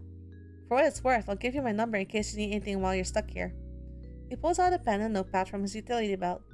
Do all sharers just hand this out to anyone? It's my personal work phone, and I think it's always good to have at least one contact to help when you're stranded in some random town. That's true. You don't have to if you don't want to, but I'd feel a bit better knowing you can contact me directly if you need to. Now that sounds like kind of ominous. Should I be worried about anything going on in Brine Bay? Jean's eyes widen and he blinks in surprise at the question. He quickly shakes his head. No, it's a great town and fairly safe, I promise. I didn't mean to scare you like that, sorry. It was a joke. I just like to be careful. It never hurts to be vigilant, especially in my line of work. You nod as he tears the page and hands it to you. I thought it was a joke, the way that MC phrased it, but okay. You glance down, reading his number scrawled on top with his name, Sheriff Sean Williams, right underneath. Actually, it doesn't have to be just me in your contacts. Vince has plenty of free time. If you ever need someone to hang out with, I think he'd be able to make it. Right, Vince? Jean turns to Vince, who rapidly looks between Jean and you like a deer caught in the headlights. He seems to consider it for a bit before he slowly nods. So should I give you my number or do you give me yours? He pulls out his phone from his pocket but nearly drops it with shaky hands. He murmurs something under his breath, making sure he has a firm grip of it this time. His awkwardness is pretty adorable. You definitely wouldn't mind hanging out with him given the chance. How about I text you instead? He seems to prefer that idea as he quickly nods with a small, thankful smile. Jean grins at your little interaction and straightens his back, looking content with his work. He writes down Vince's number with the name Vince Matador on another page before handing it to you. Okay, so I know that Matador is like, it's like a thing you can do, right? Like a matador. En Pavimento, matador means killer. So it's extra funny. Well, I won't take up any more of your time. I just wanted to check on you before heading home for peace of mind. Again, if you need anything, feel free to call or text me or Vince. Good night. Alright, I'll keep that in mind. Thanks. Good night to you too. He circles around the corner, getting back into the driver's side.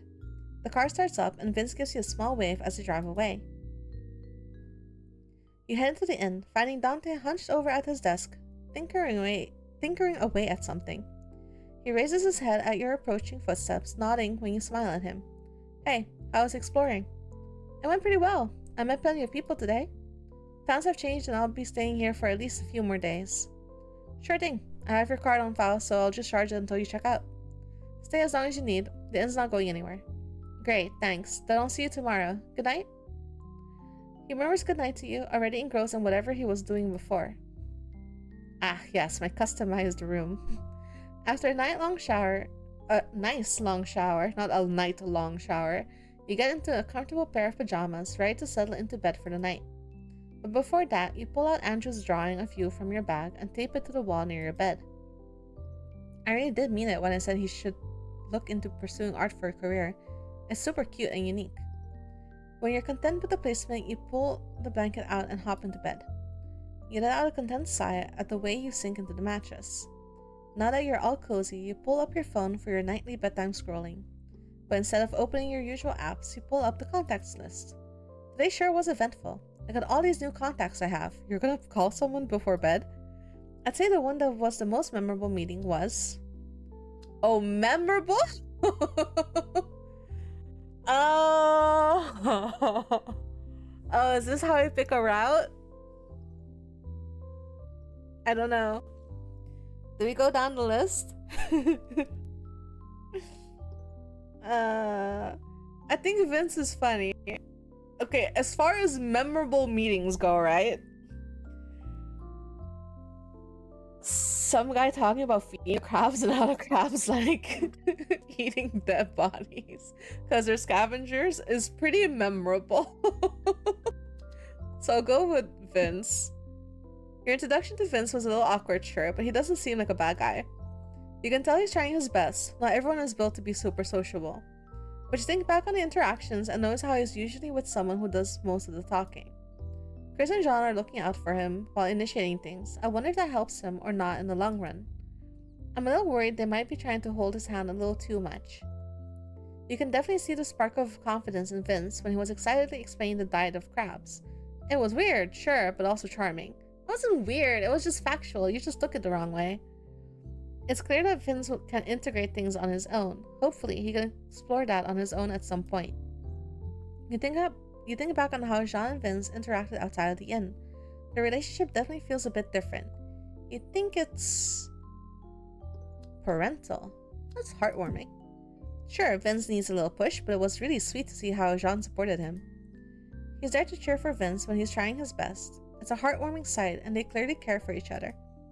Vince may be a bit awkward, but you can find that endearing and genuinely wouldn't mind meeting him again. You set your phone down, feeling a hint of excitement for the next few days. You got to meet quite a diverse cast, so who knows what might happen. With a content sigh, you succumb to sleep and drift into your dreams. Sleeping. Big sleep. Oh, it's Sunday. I don't know why when this popped up, I thought it was going to be a minigame. I was like, do I take a minigame for sleeping? Who should I talk to today? Who should I talk to today? What do you mean? Oh, what's that? Who's that?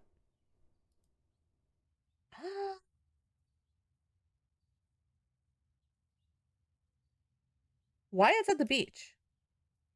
Wait, where's... Oh, those are my options? Who's this, though? I can't tell. Okay, let's go. Birds chirp a cheerful tune in unison above your head as you drag your feet on the sidewalk. There's a few stray joggers across the street loudly chatting with each other as they go. Actually, I can tell who it is now. Andrew, Chris, Jean... Oh! Kai, Kevin, Vince... Vince doesn't have a profile picture. And Wyatt. Okay, cool. This way. Birds chirp a cheerful tune in unison above your head as you drag your feet on the sidewalk. There's a few stray joggers across the street loudly chatting with each other as they go. You're not exactly bursting with energy like your surroundings, but you figure some fresh air sound a lot better than tossing and turning in bed. So here you are, bleary-eyed but basking in a beautiful mild summer morning. Your wandering takes you to a lush green park that's surrounded by well-trimmed trees and bushes with blooming red flowers. Tempted by the sweet floral scent, you hide your head inside the park. There might even be a bench to relax on while you take in the lovely coastal breeze. Ugh, let me go, man. Or hearing Dante's strained yelling. Dante? You break into a sprint, panic rising your chest. Is someone holding him hostage? Is he hurt? God, it's way too early to be a witness to a murder. Dante's sound of struggle leads you to another part of the park. Just how big is this place? Ah, quit it, would you? His voice sounds loud and clear, right in front of you. Without hesitation, you swing around the corner of a tall shrub, about to confront a potential crime scene. You freeze in place with one hand holding your phone, ready to call for help. Except you're not quite sure what you're looking at. Dante's on the floor, laying on his stomach, grunting and swearing as he struggles against Jean? He's straddling Dante's legs and keeping him arm locked behind his back. Jean's back is facing you, so he hasn't noticed your heroic entrance. They look like they've been at this for a while, judging by their heaving chest and sweat-soaked limbs. Are they wrestling? Are they wrestling? Jean's hair is thoroughly tousled with spray pieces of grass, and Dante is sticking up in wild angles. He huffs and readjusts his hold on Dante. Are they Would fighting? it kill you to keep it down? People are gonna get the wrong idea. Well, if your ass stopped holding me down, then I wouldn't have to yell. Jean shrugs, the muscles in his back flexing clearly on display. Wait, what were you doing again? I won that round fair and square. If you give up, I'll let you go. As if, I'm not letting that head of yours get any bigger. Then I guess we'll just have to stay like this until you do. Maybe someone will come to your rescue if you ask nicely. Like hell I will. Weren't you the one that was worried about someone finding us and getting the wrong idea? And that's your cue. You inch forward with quiet, careful steps until you're close enough for them to hear you. Do you guys need some privacy? What are you two up to exactly? Finish him with a steel chair. Is Dante under arrest? Do you guys need some privacy? Not that you mind the view, but this is definitely something that shouldn't be on display at a public park. You snort as your shoulders shake with laughter. Am I interrupting something, guys? Do I need to give you some privacy? Jean jolts instantly, dropping his tight hold on Dante. His head whips around and his jaw slackens when your gaze meets his. He practically leaps off Dante, who flops onto the grass with a loud grunt. Jean clears his throat, frantically brushing the grass off his clothes and hair. He pulls at his clothes, trying to look as presentable as possible, while sweating and worn out. Speaking of, you notice that Jean's out of uniform. The casual fit looks really good on him, especially since you can see all the muscles on display. Mira, hey, what brings you here this early in the day? I couldn't sleep anymore, so I decided to take a walk around town again. I happened to be right by the park when I heard Dante yelling, so I rushed over here to see if he needed help. Jean huffs and shakes his head. He crosses his arms over his chest, looking at you with a fond smirk on his lips. You know, I'm not sure if I should be more impressed or worried that you dove right into the possibility of danger to help someone. Dante slowly drags himself off the floor with a low groan. Well, I sure am grateful as hell that you did. He stretches his arms high above his head while rolling his head from side to side. His back gives a loud pop and his arms drop with a sigh of relief. Tell you what, I'll give you a discount for the rest of your stay just for saving me from this asshole. He trudges over and roughly elbows Jean's side. Jean rolls his eyes, but his smirks widens at Dante's scowl. Thanks for the crick in my neck, by the way. I'm really looking forward to working with that all day. Jean tugs his shirt up a bit to show off an impressive bruise growing near the right side of his hip. He also has a really nice set of abs, which totally isn't important right now. Really? I think we're even now, actually. You look back and forth between the two. So, what were you two doing? I mean, aside from getting sweaty and rolling around the grass together. It was just some morning calisthenics we do whenever we both have time. It's a good way to help stretch out your muscles and stay in shape. Were you guys fighting? Just some morning calisthenics, my ass. You knocked me off my feet and held me like that for at least 5 minutes. He jabs a thumb at Jean, who rolls his eyes again at Dante's complaints. You're honestly surprised at Jean's behavior, considering his first impression. He seems to have his guard lowered around Dante and is more playful in comparison to his serious sheriff mode. This guy trains himself to stay in shape for his job. What I don't get is him dragging me out to do these training sessions with him. I do them because I'm not on the field all the time. It's good to keep a strong physique and sharp mind just in case. Oh yeah? And what part of straddling someone and pinning them down is going to be used in your current field work? Jean answers him with a bark of laughter and a shake of his head. You can't help but wonder what these training sessions entail exactly. What kind of training are we talking about? Any specific reason why you wanted to do it with Dante? Can I join? Can I watch? Good luck with that then. Oh! Alright. Alright, so let's see.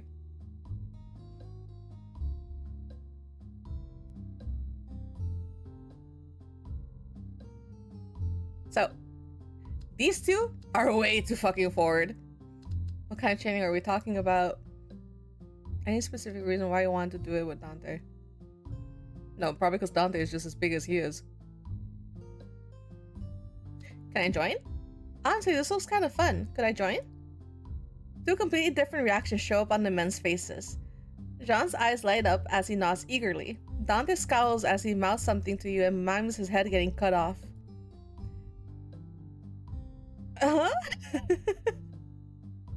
Jean ignores him and steps up to you. Your heart does a small flip at the bright smile he gives you. At this distance, you can feel the warmth from his body and smell hints of several scents. It's mainly grass with something lightly sweet and tropical underneath. Maybe mango? You don't have Smells to like ask me mango? twice. I'll make sure to adjust the sets to match what you're comfortable with. Can I fight? Dante scoffs and crosses his arms over his chest. Where the hell was that offer for me? So before I make a workout plan, what's your level of physical activity usually? You offer Dante a shrug and wry smile, and when he makes an affronted noise at John. I'd say I'm moderately fit. I try when I can. Some weeks are just impossible for me, so I just work out whenever I do have time and energy. I get it, trust me. My schedule can be a bit sporadic at times, so I struggle on some days too. Don't be hard on yourself for missing days. I've definitely had to give up a few because of my work. You watch as he steps away and stretches his arms in front of him. After a few moments, he releases them and starts to roll each shoulder. His movements show off the taut, coiled muscles in his arms and chest. He tilts his head and catches your curious gaze. Let's get some stretches in first. Trust me, your body will thank you tomorrow. Yeah, I wouldn't want to have a damn crick in your neck all day. Dante's casual leaning against a tree, arms crossed over his chest. Jean rolls his eyes and a amused smirk on his lip. Good point. Better safe than sorry. Great. I know some good yoga poses that really help. When Jean deems you ready, he leads you into a few simple yoga poses. He's taking your level of activity to heart, so you haven't felt uncomfortable at all. At the moment, you find yourself bent over with your legs straight and arms hanging in front of you. Jean looks over to check on you and smiles encouragingly. Okay, so from this half-hanging position, we'll go into a downward dog. Ready? Yep. As you follow Jean's instructions, a little idea pops into your head. Maybe this is a good chance to try to show off. Tease him. On second thought, never mind. He's being genuine though. He's being genuine, so if you were to tease him, this isn't rated PG. He's being genuine though, so if you try to tease him, you feel like you probably are the sleazeball. I'm just saying, but we're going. Who says you can't have a little fun with him? Emboldened by the idea, you stand back up and beckon John over with a wave. He raises a curious brow but walks over to you. I was wondering if you could teach me with a hands-on learning experience. Oh my god! It's my first time doing it in this position. Okay. To your delight, Jean's cheek tinged bright red at your suggestive wording. He clears his throat and rubs at the back of his neck. Yeah? Sure. It's voice acted! I can help you. It's voice acted. Dante Wolf whistles and Jean scowls over at him, ears reddening. Should I give you two some privacy now? No, you can watch.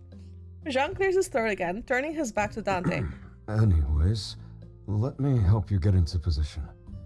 Is it okay if I touch you? It's worse because it's voice acted.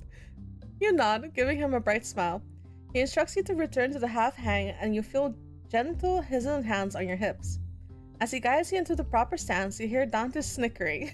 Jean's hands grow warmer, but you keep quiet, deciding not to tease him too much. After a series of different stretches, you're feeling much more nimble now. Both of you straighten your backs, ready for the actual exercises. Okay, we're all warmed up. Let's... Sheriff Williams. You look over to see a middle-aged woman standing near some bushes along the border of the park. She's standing awfully tense while wringing her hands. Sorry, why don't we take a break here? I'll be back as soon as I can. You nod and he jogs over to her. Dante appears next to you, giving you a worried frown. What's going on? Your guess is as good as mine. A few minutes later, Jean returns with a pinch to his brows. I'm sorry, but I have to go. It's urgent business. We didn't do anything! But it's nothing I can't handle. Don't worry. I'm really glad we got to hang out, Mira. Let's try to make this a regular thing if we can while you're here. I'll see you around? You bet. I had a lot of fun too. The creases in his face smooth out minutely.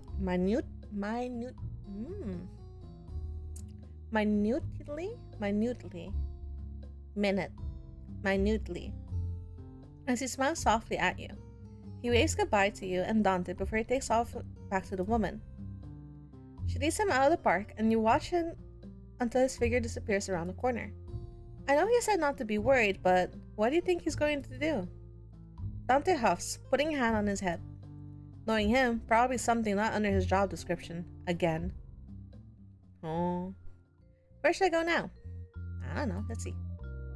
Garage. Diner. Theater. Oh. Bookstore. Let's go to the bookstore. On this fine sunny afternoon, you find yourself making your way towards Book Hook, the town's resident bookstore.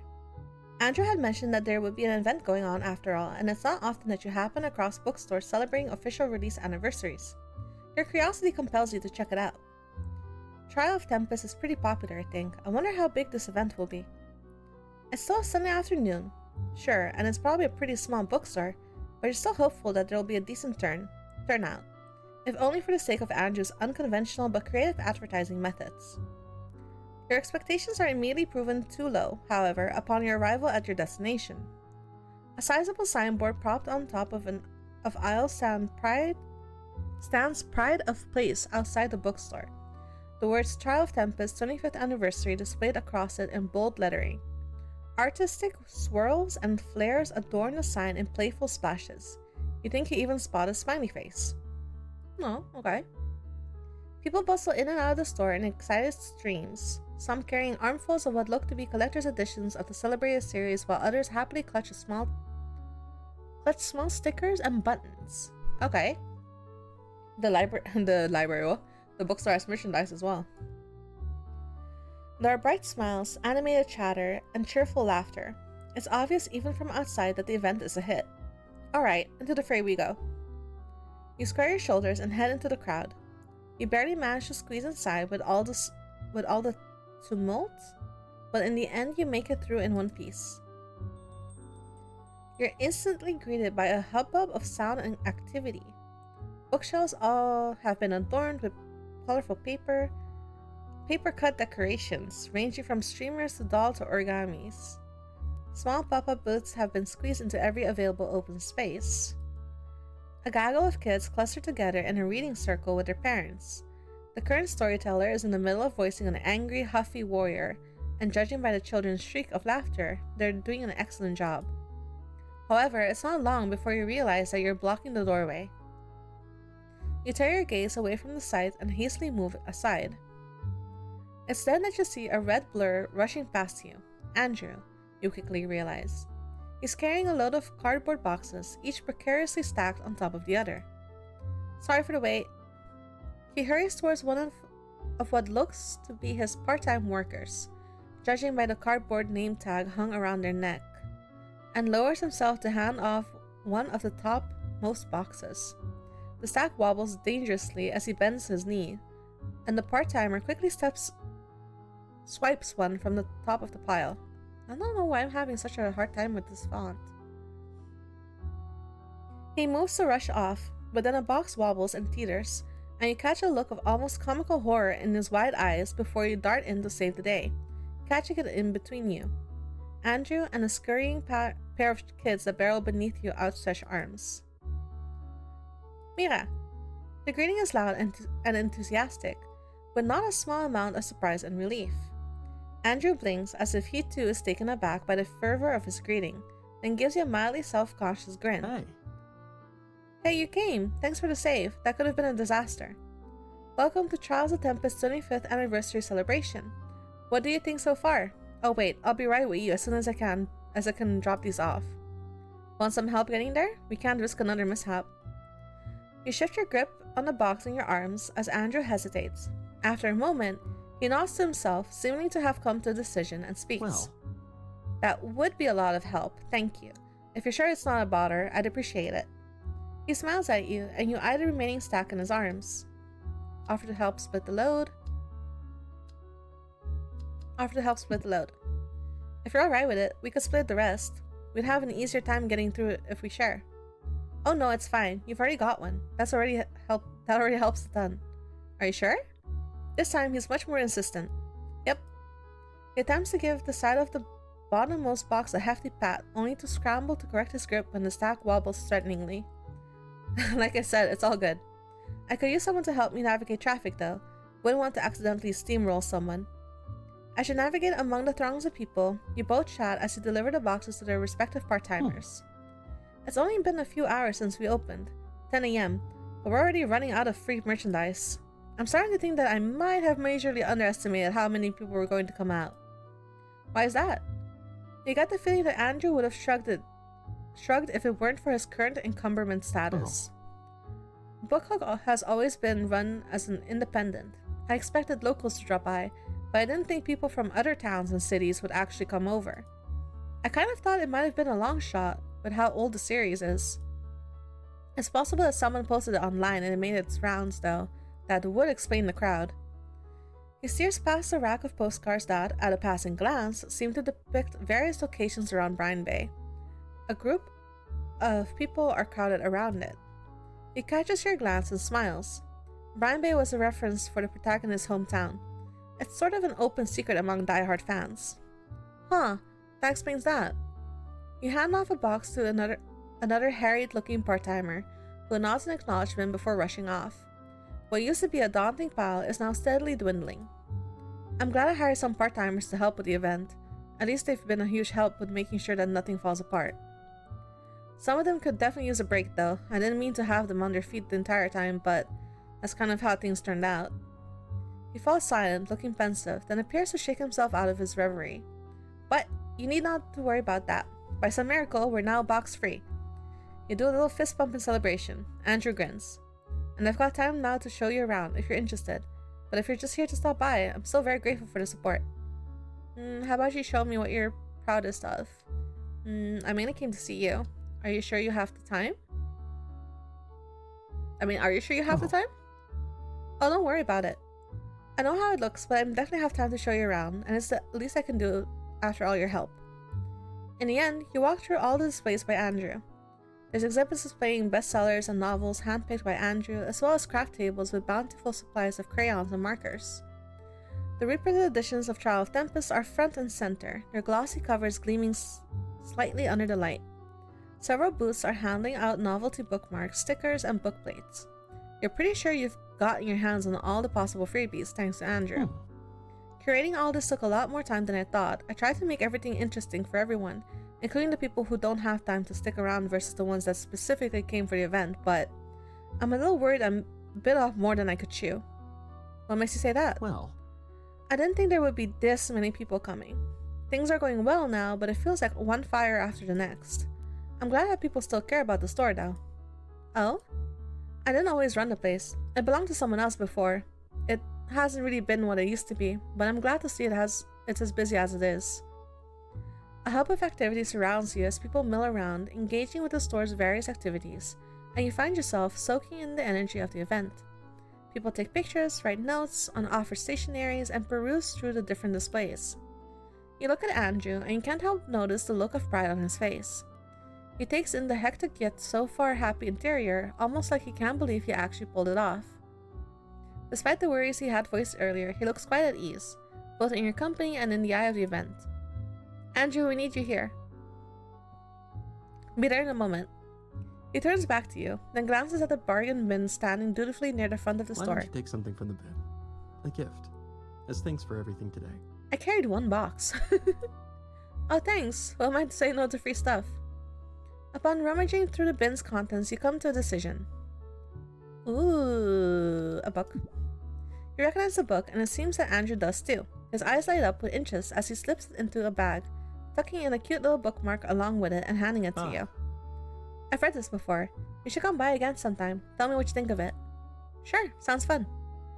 You have the bounty of spoils in your hands and wave at Andrew in farewell as best as you can.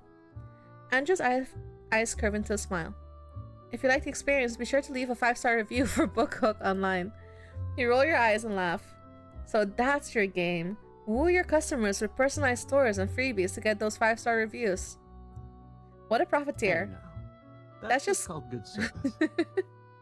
And I don't do this for everyone, you know. Oh. Oh, what did I do to deserve such a stellar treatment? Angelo looks back at you over his shoulder, his lips curved into a boyish grin. An impish light shines in his eyes. It's an expression you didn't quite expect to see on him, but you find you don't dislike it. Who knows? Maybe we'll find out next time. I carried 1 box. Where should I go now? West suburbs. Why would I just go to the suburbs? That seems a little odd.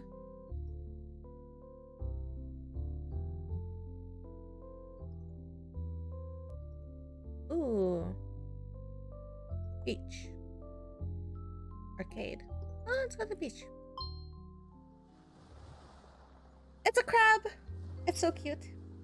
Little cannibal. Or meat eater, rather. Little scavenger. Waves comb through the sand, unearthing shells, stones, and the occasional hermit crab that tunneled too closely to the surface. There, out on the horizon, is the sun. Streaks of red and yellow pull like thread throughout a too big sky, clouds soaking in the light and darkening like cotton candy. It really was worth the wait. How many times have you actually watched the sunset? Between classes, homework, friends, and everything else, it wasn't often you stopped to look up. There were always so many things going on, but you've got plenty of time now. More than enough to spend an hour or 2 watching the shoreline. While most people are departing the beach for the day, you kick off your shoes and take your first few steps onto the sand, still warm from a day cooking in the summer sun. You don't walk for very long before you see a nice flat rock in the distance. Stone juts out from the shoreline, slick with seawater, and on top you think you see a body? That or it's a giant starfish. As you make your way to the edge of the beach, toes dug deep into the wet sand, the distinct human shape moves and you realize it's that guy from the diner. Not Chris, that's a totally different guy. It's Vince, sprawled out in the sun and as happy or not as nervous as you'd seen him. He rolls over onto his stomach, arms and legs outstretched as he basks in the last dredge of sunshine. He has the tiniest little shimmy as he arches his back, opening his eyes, sees you, and then just about freezes in place. What? What is that? What is that? Oh, what is that? Huh? Did that not work? Well, have you seen how people try to calm horses down? They go shh sometimes so they'll relax and not start kicking. Vince snickers, his hands curled up against his mouth as his elbow pressed into the stone. The nerves melt away from his shoulders as he lays flat again. He peers at you from the corner of his eyes, smiling shyly. Think it worked, yeah? Vince rolls over onto his side, curling up to take as little space as he can. He offers a seat with a wave of his hand, offering implicit permission to encroach on his prime beach real estate for now. Oh. We can switch? I can sit on the ground and you can sit up here. You shouldn't have to excavate sand from everywhere. Everywhere? I like doing that, or... No, it's cool. I appreciate the consideration, though. Sure, no biggie. You plop down on the edge closest to the land. Another beat passes, then another, as the two of you watch the evening setting in. Not too far away, you hear the sound of an air conditioner cutting short and storefronts jingling in their owner's exit. Lights go off one after another. I'm not doing it. The seagulls still caw overhead, and you watch as one skillfully dives into the ocean to retrieve its dinner. Pinched in its beak is what you would think might be a little crab, but as you start to point out, you realize Vince has turned away from you, staring out at the water. Not for this one, sorry. Evidently, he isn't very interested in small talk. It wasn't as though he'd given anything, but that impression when you met him. But he did invite you to sit with him. He did also mention he was trying to get better at talking to people. Maybe he needs some help with a conversation starter. No big deal, you didn't come to have a... You didn't have to talk to hang out. If he wants to be alone, you can leave.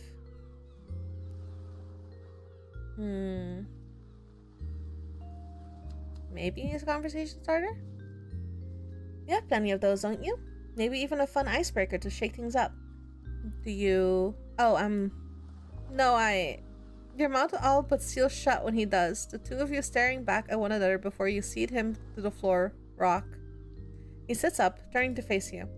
I was going to ask if you were hypothetically cryogenically frozen for 100 years, what would be the first thing you ask? What? Wait, fuck. No, that's a good question. Vince is sheepish, his lips pressed together as he worries little crescents into his fingertips with his nails. It's an odd question, but it's obvious on his face that he knows that. Well? Did the Terras win the World Series yet? Put me back in the freezing chamber, so help me. Are you serious, Vince? Knock knock.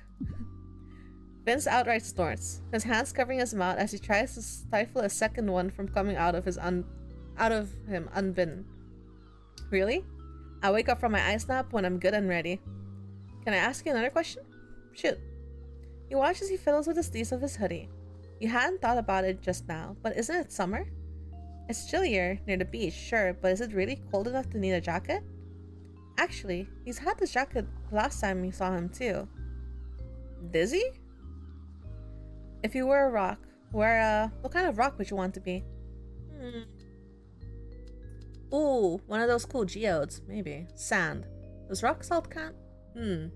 What are kitchen counters made out of? Granite? Could be a cool fossil, maybe. Geode. I think I've seen some of those at the store.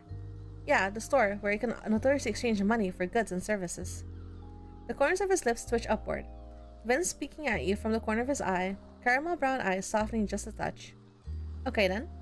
Hold on.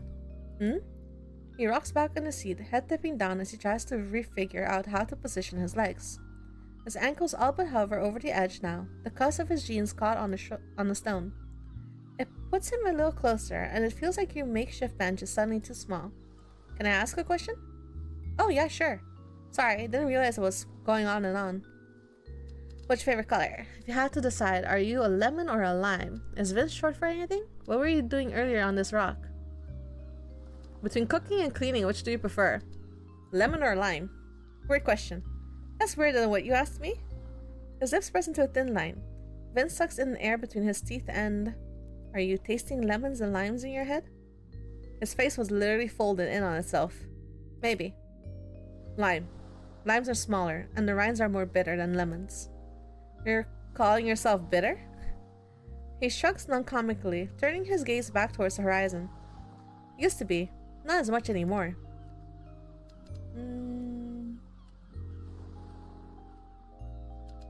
Between cooking and cleaning, which do you prefer? I think cleaning? I don't mind cooking. I'm alright. I mean, as alright as a guy living on his own could be. He picks up stray lint and cuffs on his sleeve, taking it onto the beach or wherever the coastal breeze might take it. I thought you lived with Jean. I mean, yeah, but he's usually busy. Work and stuff, you know? Oh, they live together. I don't wait up for him or anything. Wasn't that 2 questions? Who's counting? Me, obviously. He snickers, pausing only to look back over his shoulder before he settles his hands behind him. Something about the beach seems to put him at ease, when you compare the version of him at the diner and Jean's patrol car to now. He was fidgeting back then, shoulder pinched shut like a door hinge. By comparison, out here, Vince looks like he belongs. Is it easier now? He tips his head in your direction, his hands fidgeting with the longest strand of his hair that had fallen out of their careless bun. What is? Talking with me. What? Oh yeah. Sorry. For what? The 20 questions and whatever? You only asked 2, remember? Yeah?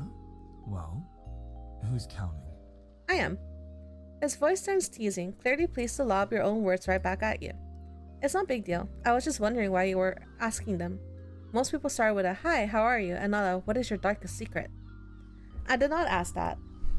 I tried to just ask questions so people kind of naturally fill the space, conversation-wise. He nervously touches the back of his neck. Vince suddenly unable to look at anything but the open sky that you both share. People like talking, and I'm not good at it, so I keep the... With that same hand, he gestures vaguely at nothing, as if that explains what he means. It's easier. Is it that you don't like to, or just that you don't know what to say? Both, kind of? I just haven't in a long time.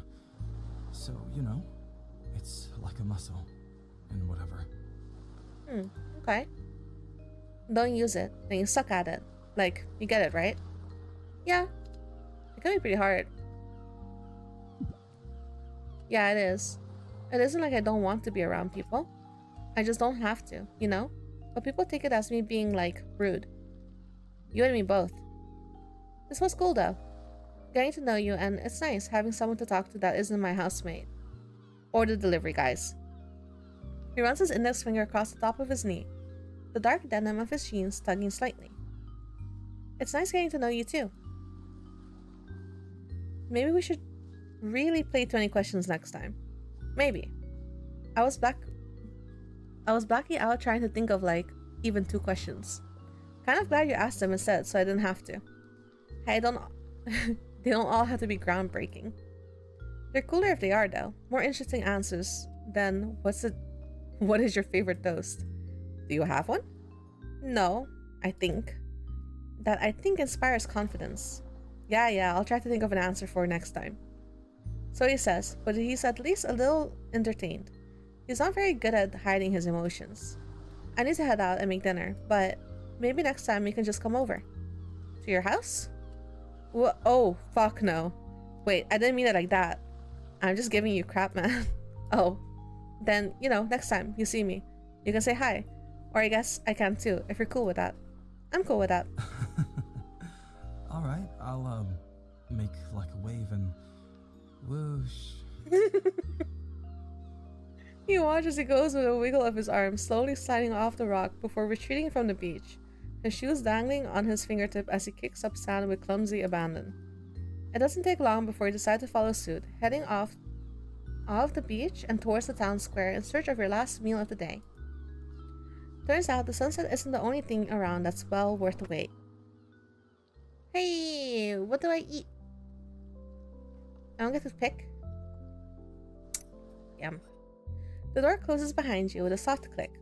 After a long, eventful day, you wrap things up with a nice hot shower and get into some fresh pajamas. As you head towards the bed, you can't help letting out a small laugh and shake your head when memories of the day flash through your mind. There isn't a dull moment around here, huh? You plug your phone in before you pull the covers back and flop onto the comfortable mattress. Alright, time to settle in for my nightly scroll. Let's see. Oh!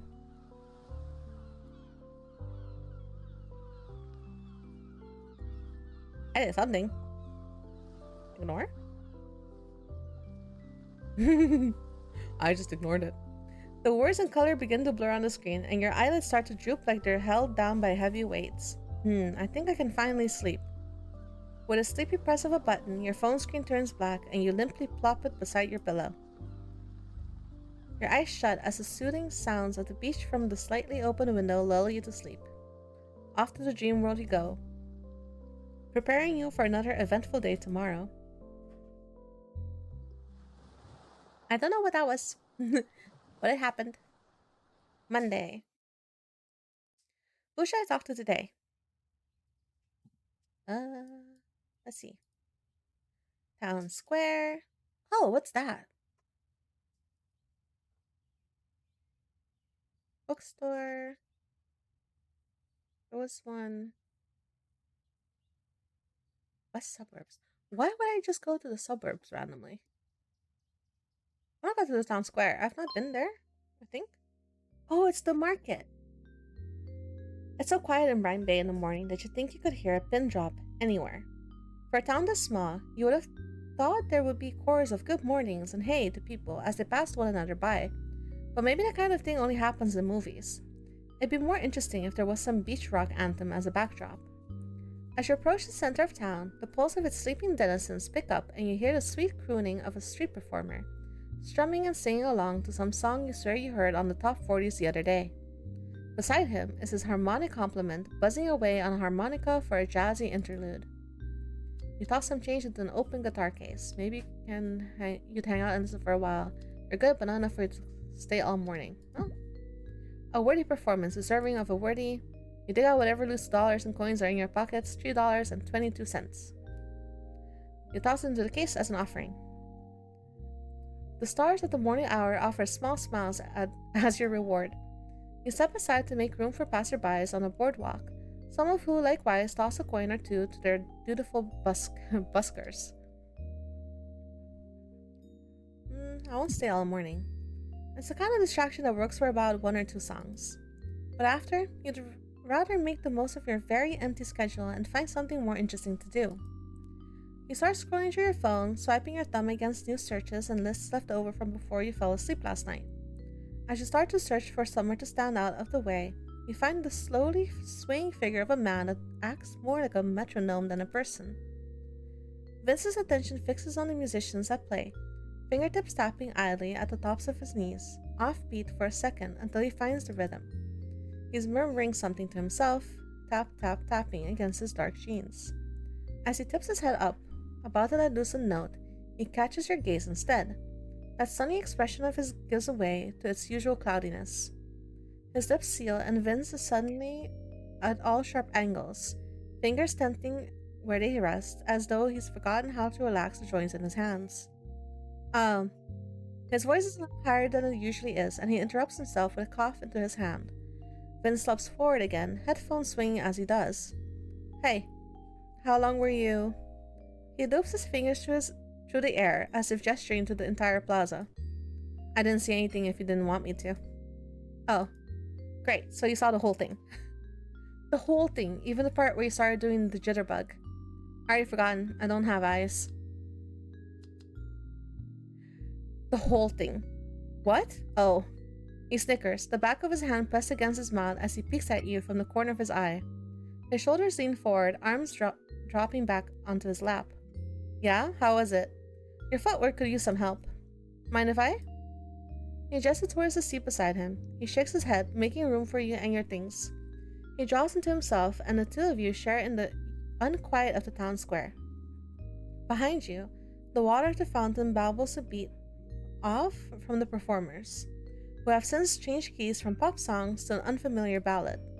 Oh, that one's... Vince doesn't turn to look at you, but you watch as he turns a hand towards the sky, digit moving along what you can only assume is the necklace of an invisible instrument.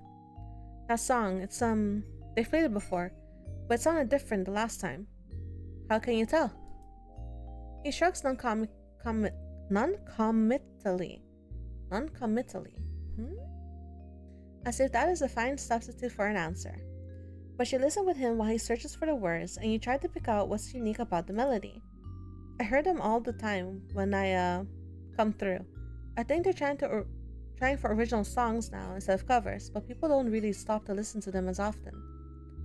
True to his word, you notice some of the listeners have dispersed, but you lend your ears to the chorus to try and hear what Vince listens for.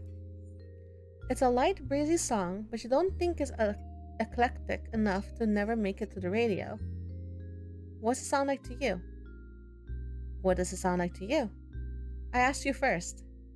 His gaze is expectant, attention firmly placed on you and a change of pace from the usual. Where Vince normally searches for any reason to not see you, he wants an answer. Though what is it? You can't say that you know. It sounds like... It's giving Brine Bay, and in a bad way. I think they sound nice. I asked you second.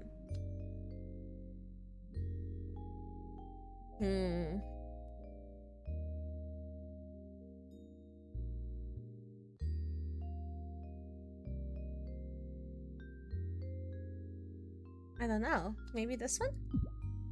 They make a great cover band, but I don't really hear anything unique about them. You don't think they're gonna make it out? Just being realistic. You said it yourself, they haven't figured out their sound, so how is anyone else going to know what it is outside of being from here? That's not really what I said, but sure, you're entitled to your own opinion. The song continues on and the two of you listen in contemplative silence as Vince muddles his way through each successive note. Against his better judgment, you catch him swaying in the corner of your eye, his fingers pressed against imaginary strings. With a furrowed brow, you watch as his concentration only furthers until he hits a sour note. Think it's that one. I didn't realize you had perfect pitch. His shoulders draw in, and Vince glances in your direction. His hands instinctively go to the back of his neck as if it does anything to hide the embarrassment. I don't, I just listen to a lot of music. Yeah, I can tell. He has his headphones nearly all the time. You had to imagine that he did spend a lot of his time listening to it when he was going around by himself. What's wrong with what they're playing? You sounded like you had it all figured out. It's just, I think if they picked a different chord, it might resonate better. It just sounds like they're trying to get away from the folk pop vibe that they have, but it's boring. Like it's just more pop trash. Not that, there's nothing wrong with people liking pop music and whatever, but it doesn't sound the way they should. This one sounds righter. Jean likes that kind of thing, but he raised it off with his hand dismissively. It's not for me. This kind of sound would work for him. Vince allows the words to fall away, his lashes lowering a fraction as he returns his full attention to the performers again. The lead singer longingly mourns her relationship, wistful as she croons about how she's about to make another mistake. Sorry. 4? Sounding pretentious, maybe? I sound like those dicks that say that every old is better or whatever. Nah. I just didn't know you care so much about music. Besides, it's cool. Different from talking about lemons and limes, right? I didn't mind it then. Maybe this is the time you mind it. Well, I haven't gotten up yet, have I? He almost scoffs, but relents. You hadn't given him any reason for pause before. He relaxes back in his seat, the fabric of his hoodie bunching up where he slouches. Yeah, 'cause she likes staring at me instead, right? What? No, I don't. He chuckles, very obviously convinced. Sure, you know who's playing right now? Okay, now you sound like an ass. Do you like this band? Name 10 of their albums. Definitely not the same thing. Have you tried talking to them? The band? Oh, what? No. It's just my opinion. I'm not a professional or anything. So it's not like I should tell them what to do or what they should sound like, if that's what they want. I'd like to be kind of like telling a chef, hey, you could cook this better. Like, yeah, obviously, but you don't say it to someone's face. Vince wears little curves into the tips of his calloused fingertips, burning them red. Maybe they'd like it. What do you mean? Like, maybe they'd appreciate it. You've been listening to them for a while. Well, yeah, you've been sitting next to me the whole time. You know what, that isn't what I mean. You don't think it sounds like presumptuous or anything? Why would it? I'm just some guy. I've known them since they started, but that's kind of what it is.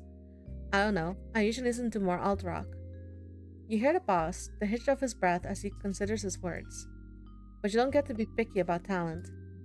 You hear enough of a good thing, and I don't know. It's just good, you know? You end up liking it. He laughs, looking over the group with the kind of fondness you'd imagine that he reserves only for people that he cares about. Kind and reverential. Vince grows characteristically quiet again, easing neatly into an old habit as he listens, and the band switches to a different song. You don't recognize this one either. His brows furrow, the soft caramel of his eyes sharpening with a renewed interest as he starts to mumble something again. For all of his worries, you wonder if he's considering it. It's obvious at a glance for you that he pays them careful attention. Not maybe as just a fan, but as someone who cares about the work that they're putting out. You don't have to push yourself if you don't want to. What's the worst thing that I can say if you do? That they don't want my opinion and I should just fuck off? Dude, it's possible. I don't know them as people. No one normal is going to say that if you're being polite, and you're going to be polite. The worst thing that they could do is say thanks and ignore you. Isn't that worse? Is it better than not saying anything at all? Vince stares back at you, mouth half open, as he tries to find the words for what he wants to say before settling on a contemplative silence. At first, you think you might have offended him, but he sits up. Words come one after another in that shy, ambling way that he always does. There's another act after this if you want to listen with me. She's a violinist. pretty good for her age. You don't have to, but it'd be nice if you did. Vince smiles warmly at you in open invitation, but it's clear that he doesn't aim to really keep you here if you don't want to be. Whether you answer or not, you suspect he'll still be here just as he was before you arrived. Still, you see it in the slight slope of his shoulders as he goes back to listening. He's thinking about what you said, even if only for a little bit. When the band finishes up, he says goodbye with quiet reluctance, simply saying it's time to move on to the rest of his day. What? He's still thinking about it. Where should I go now? Park. Diner. These are my options. I think. Yes, these are my options. Diner? You reach the entrance of Couple Joe.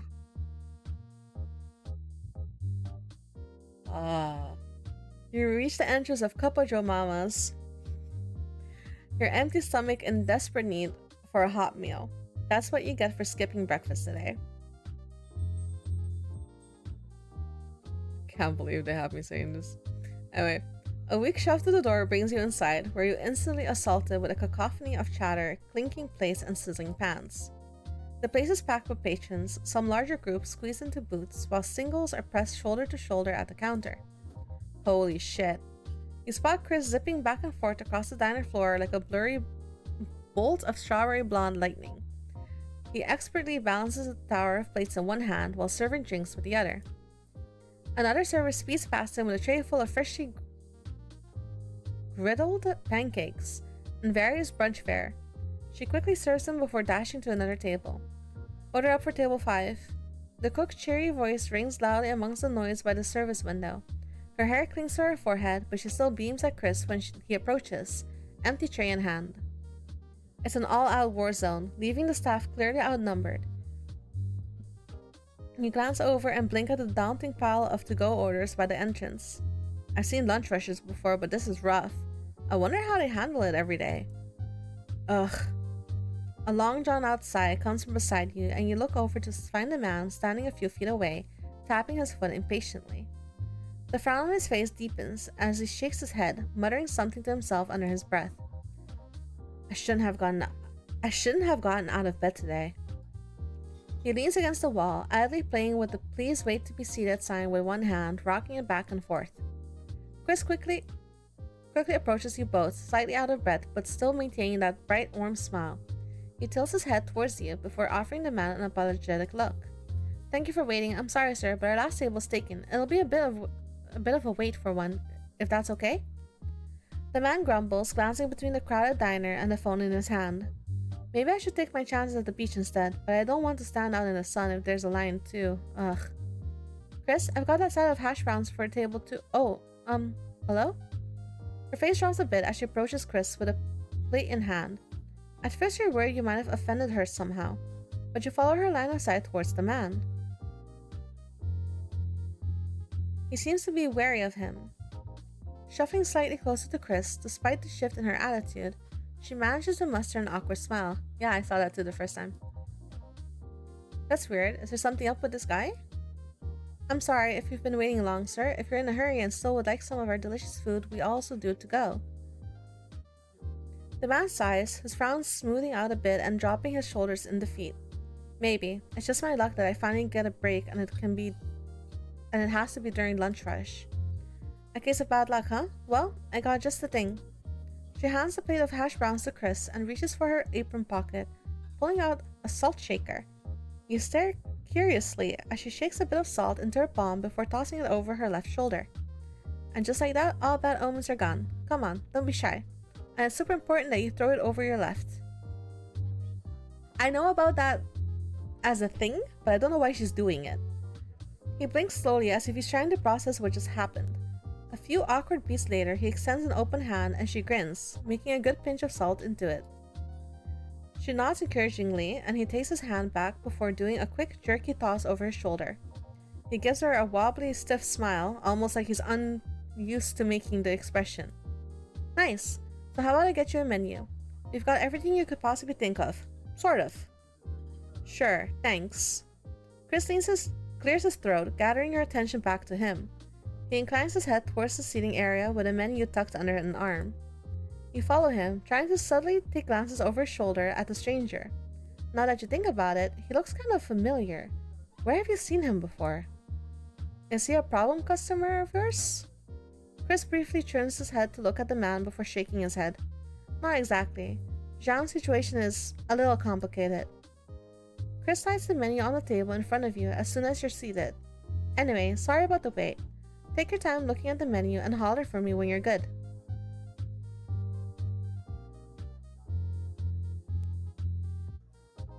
Huh? What do you mean? I don't know. I've heard of it before though. Actually, what's up?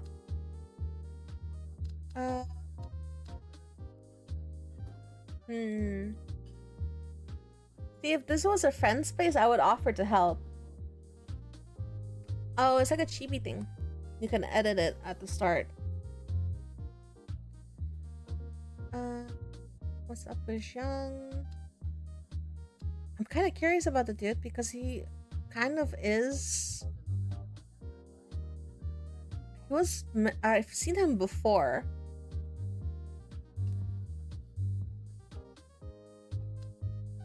They seem to be handling the lunch rush fine. I don't know. Do you want help? Chris smiles warmly and shakes his head. I really appreciate the offer, but we're alright. Things look hectic, but I promise that we're all used to it. We'll be okay, I promise. Once lunch rush finishes, everything will slow down again. Things run like a well-oiled machine, even if it doesn't seem like it. Sierra's great with cooking and serving customers, and Marie, our part-timer, is quick on her feet. You spray a quick look over your shoulder and notice several more people waiting by the front of the table. John's pointing at something on the menu. Sierra's nodding as she jolts it down. Marie steps through the diner with ease, avoiding a kid standing in the middle of the floor while balancing a hefty stack of plates. Soon enough, most of the diners' heads are lowered to chow down on their food. Chris makes a cursory glance around just to make sure, and he breathes out a small sigh of relief. He looks exhausted. They all do. Chris has a soft laugh, his soft gaze directed at you. I can tell what you're thinking with that look on your face. We pride ourselves on being able to handle things, so it's fine, really. Okay, if you're sure. On the bright side, I guess having this kind of rush on a Monday is a good thing, right? Oh, definitely. Honestly, we owe our regulars big time for keeping this place afloat. Are most of your customers regulars? Yep, we've got some folks from at least 2 generations back that have been coming here since my parents opened up Cup Mamas. God damn it. The diner isn't much of a historic landmark compared to other spots in Brine Bay, but it's been a staple for the community. Honestly, after my dad got sick, I was worried about the future of this place. I'm really glad to see it doing well. You know the shirts that kind of have like diners' names on it? I kind of wonder if they would do something similar, because they have a Kickstarter going. I wonder if they will do something similar, just like a white shirt with the freaking logo of the cafe on it. Oh no, I'm sorry to hear that. Is he doing okay? Chris offers a small shrug and a smile that doesn't reach his eyes. Yep, no worries. I've got everything under control. Okay. Anyway, a thunderous metallic thunk from the kitchen suddenly cuts him off and he startles. The noise attracts some curious and mildly concerned looks from several patrons as they look up from their tables. Sorry, let me go check that out. I'll be right back. He spins over and through the staff door, leaving it swinging wildly back and forth. Muffled voices emerge from the kitchen window, but it's impossible to make anything out from where you're sitting. A few minutes pass before he comes back out, looking more haggard than earlier. He stops by each table, talking to them in a gentle, apologetic tone and bowing his head to every single one. By the time he makes it to the booth next to you, you notice several people shaking their heads and slipping out of their seats, leaving the diner with a huff. I'm terribly sorry, but our stove is completely out of commission, so all hot foods can't be prepared. But anything that doesn't need to be heated is still up for grabs. We've got a good assortment to choose from. He receives a few grumbles of displeasure and he bows again, offering another round of apologies. You're the last one left to break the bad news to, but as he straightens his back, he catches your gaze. You toss a thumbs up to him and he gives you a wry smile, mouthing, "I'm sorry." You shake your head and give him the okay hand sign. His shoulders slump with relief at your understanding and he turns his back to you, making a beeline to an abandoned table. Even though a few tables open up, they're all a mess. A quick look at the front makes you wince at the sight of more people waiting in line now than when you were seated. Sierra greets them energetically, maybe a bit too strongly, before she rushes to a dirty table with a cleaning rag. I know Chris told me they're used to this, but the kitchen's malfunctioning on top of everything seems too much for just the three of them. Is there something I can do to help? Clean the tables. That doesn't take a lot of practice. It's not like you sit idle when someone's struggling, so you get up, pluck a handful of napkins, and head to the closest dirty table. Thankfully, this table only has one empty plate and 2 cups, so you make quick work of stacking those together and using the napkin to wipe up any stains. I would do this, as someone who worked in customer service. Like, fucking, I worked in a couple of restaurants. Alright, all done here, on to the next. You're 2 tables in when you hear the harsh squeak of sneakers roughly stopping against the floor from behind. What are you doing? You whip your head around and find Chris staring at you, eyebrows pinched and his mouth slightly agape.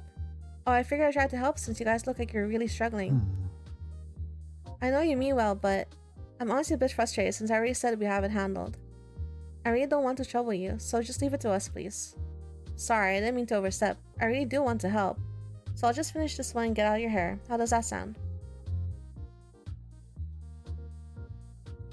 Chris's expression shifts from conflicted to contemplative for a few seconds before he heaves a sigh and nods. It's okay, I appreciate it. I'm sure the others do too. Chris! Marie pops her head out from the staff door and flags him down with a wave of her hand. I'm going to run the hardware store to see if they have any parts to fix the stove. Can you and Sierra handle things while I'm gone?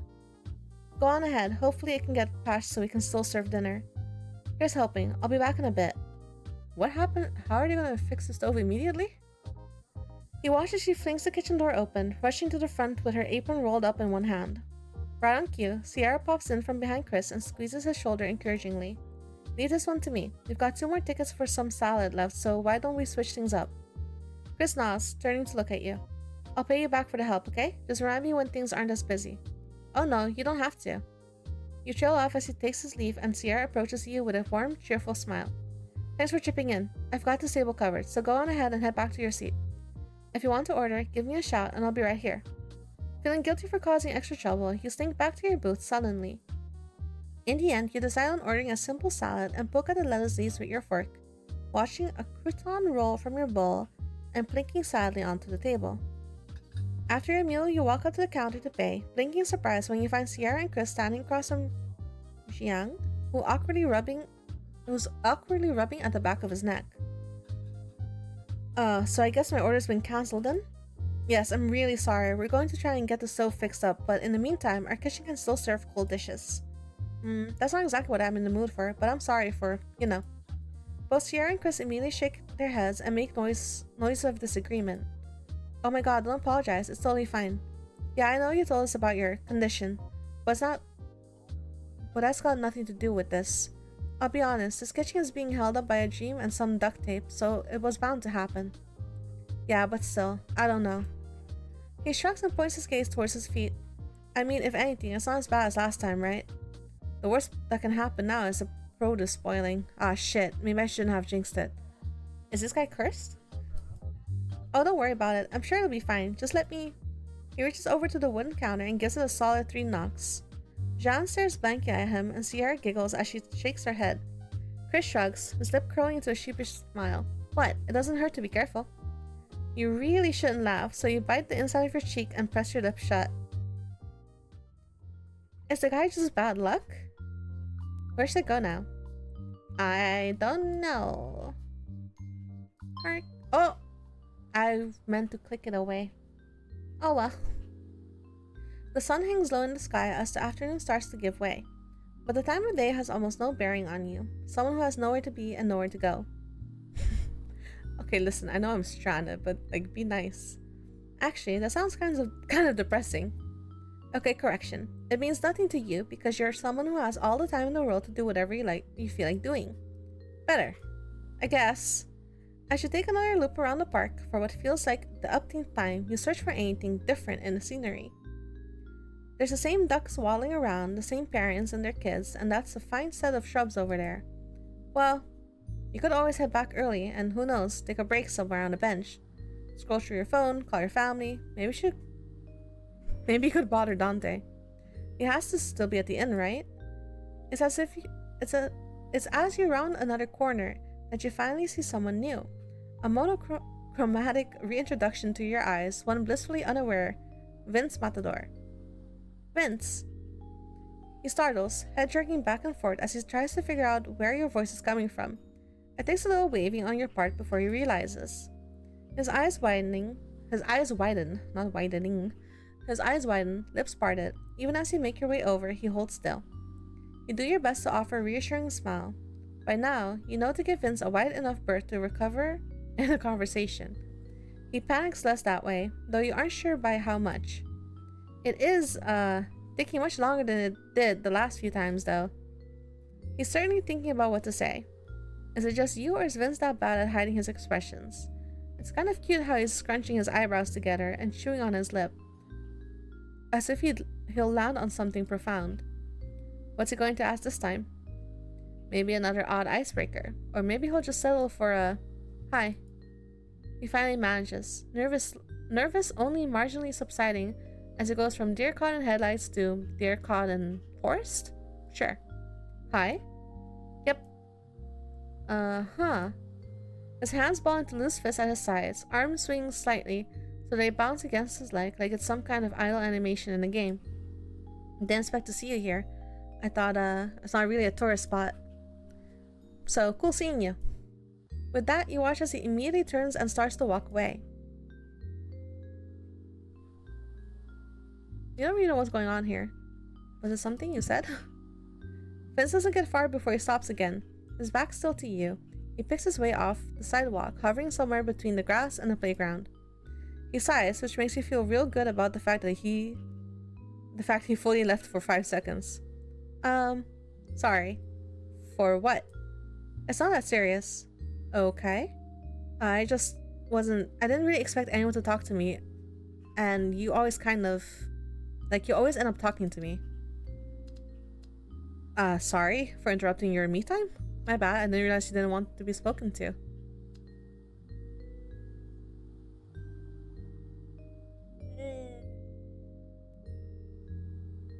Sorry for interrupting your me time?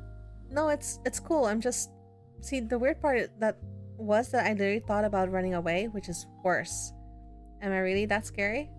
He pauses, shaking his head side to side, and you hear the bottles he's holding clink with more fervor. No, not really. It's not even that you did anything wrong. I just wasn't ready to have a conversation about the weather or whatever. We don't have to talk about the weather. We could just talk about wind speeds. Do you normally talk about wind speeds with relative strangers? No, but I don't really think you have room to talk. Touché. Should I just leave you alone then? It doesn't feel awesome to be intruding on someone's space if they don't want you there. It's this, though, that makes Vince finally turn to face you.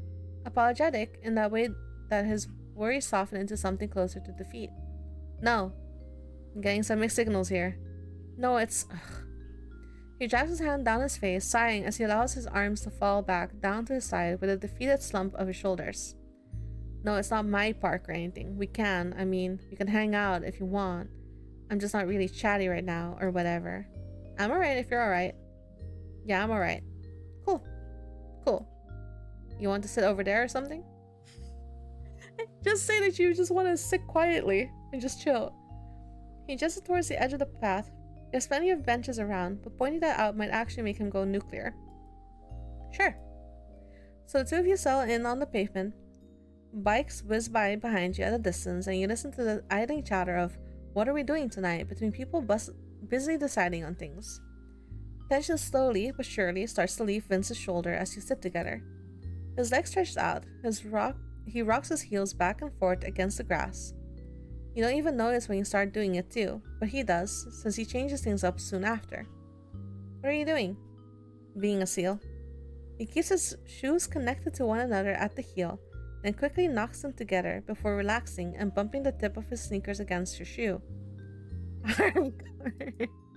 He tries at something closer to a nervous smile, fidgeting with his hand. When that's not enough, he turns to rummage in his bag, producing 2 clear bottles filled with something pink.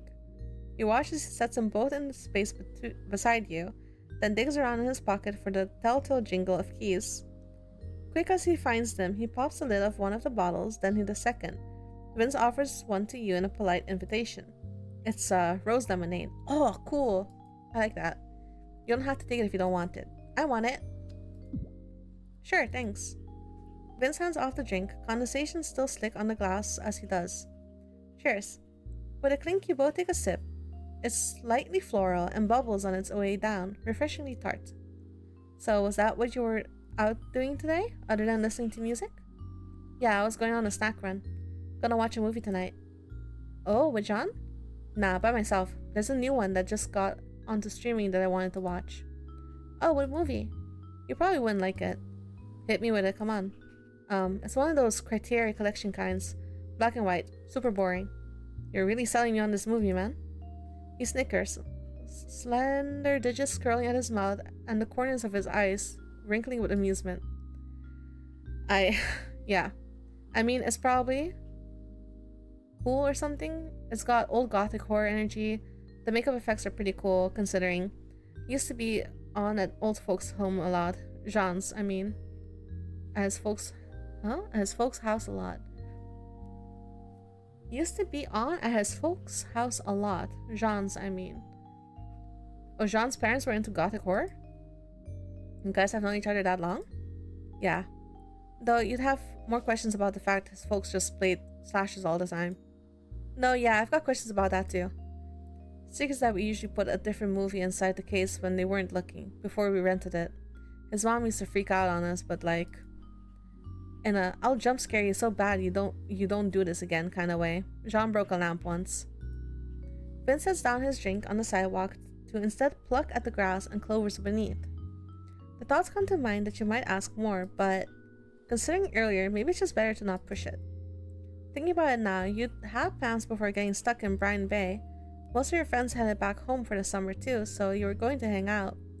But now it feels like all that late night texting and frantic planning went to waste. Would your schedules line up again for another try? By comparison, everyone here always seems to have free time. You've probably bumped into half of the same people you met when you arrived by sheer chance. I didn't think that we were gonna comment on that, but okay. Thinking about something? Huh? You look like you were focused on something, in a totally other place. What about you? Do you have an allergy to answering questions? I'm curious. Sue me. Yeah, I was, thinking about what pairs well with the lemonade. I have 4 bottles of it now, starting thinking about other things too. If I made you uncomfortable, or if this is boring. I felt bad, because I was basically saying shut up and leave me alone earlier without really saying that, and kind of shitty of me, I guess. A fistful of grass scatters back down across the ground, but he plucks another handful. I used to be fun. Used to? Extreme sports kind of fun? Don't tell me, you used to actually smile. Since you're 20-something, you should be at the club. No. Extreme sports kind of fun would be my fucking. But that's probably not the correct answer, Boa. Did I look like I was into extreme sports? I don't know. Maybe you're secretly a motocrossing prodigy. You can still be fun, It's not that you have no chance to. Yeah. No offense. Usually if you say no offense before you start saying something, I'm going to be offended. So no offense, but what happened? He dusts his hands free of dirt and turf, wiping them down on the front of his jeans. It's kind of... There's being fun and there's being too fun. You do some shit one night and that's a good time. Then another night, you do too much in the wrong way and it's less. It's kind of, I don't know. It's safer being boring, so I always kind of am. This sounds kind of self-deprecating and whatever.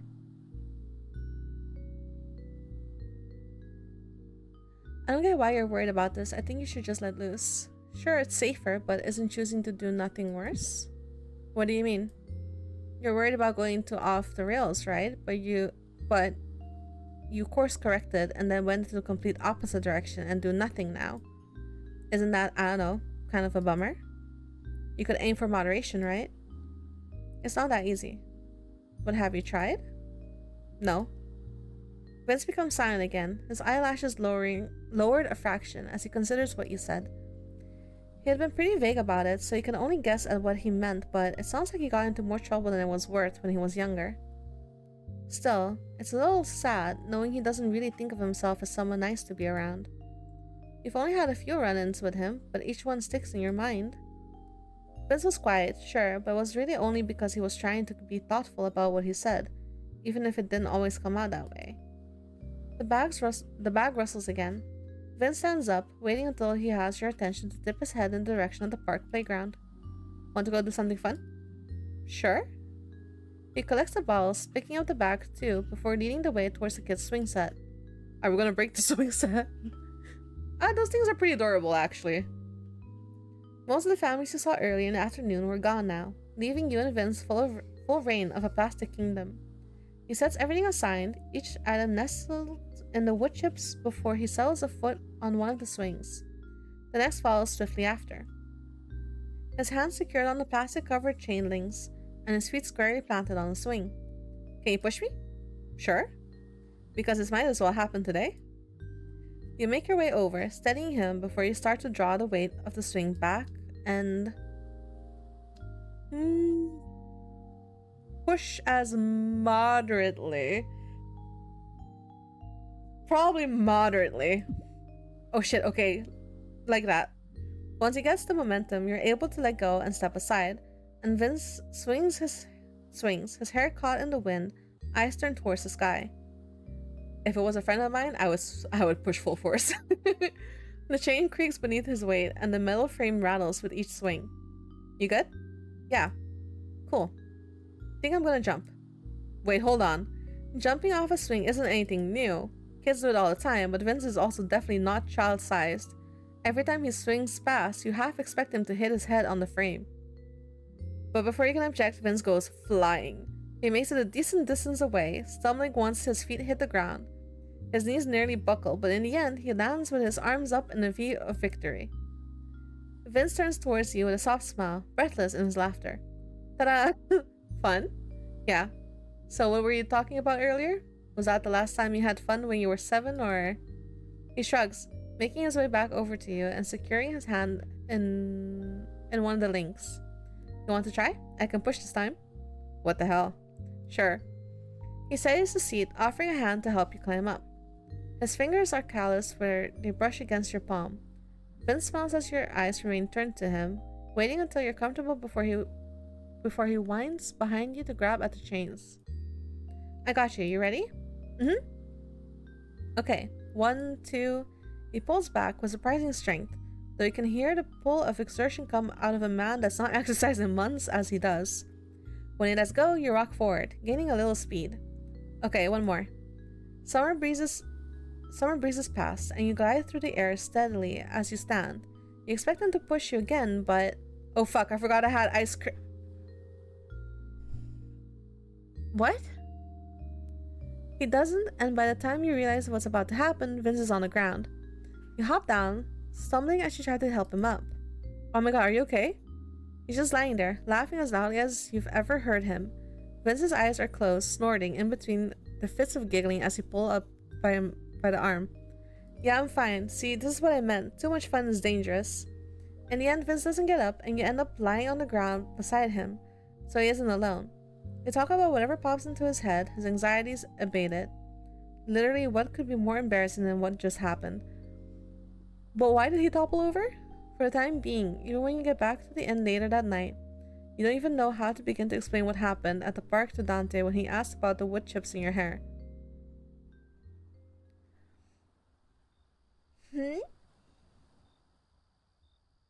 I don't know. I don't understand. Alright, time to settle in for the night. Let's see. Aha! Again. Okay. The words and colors begin to blur on the screen, and your eyelids start to droop like they're held down by heavy weights. I think I can find his sleep. With a sleepy press of a button, your phone screen turns black, and you limply plop it beside your pillow. Your eyes shut as the soothing sound of the beach from the slightly open window lull you to sleep. Off to the dream world you go, preparing you for another eventful day tomorrow. Tuesday. Oh, is this thing still steaming? Oh.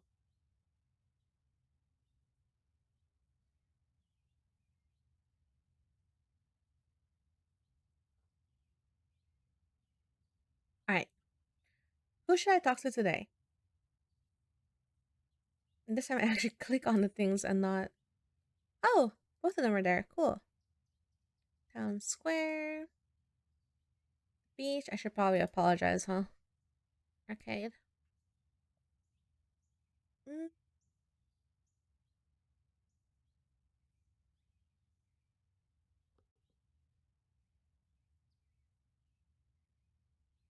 Does it remember the choices I made? Could I apologize, hypothetically? I don't know. I actually really don't know.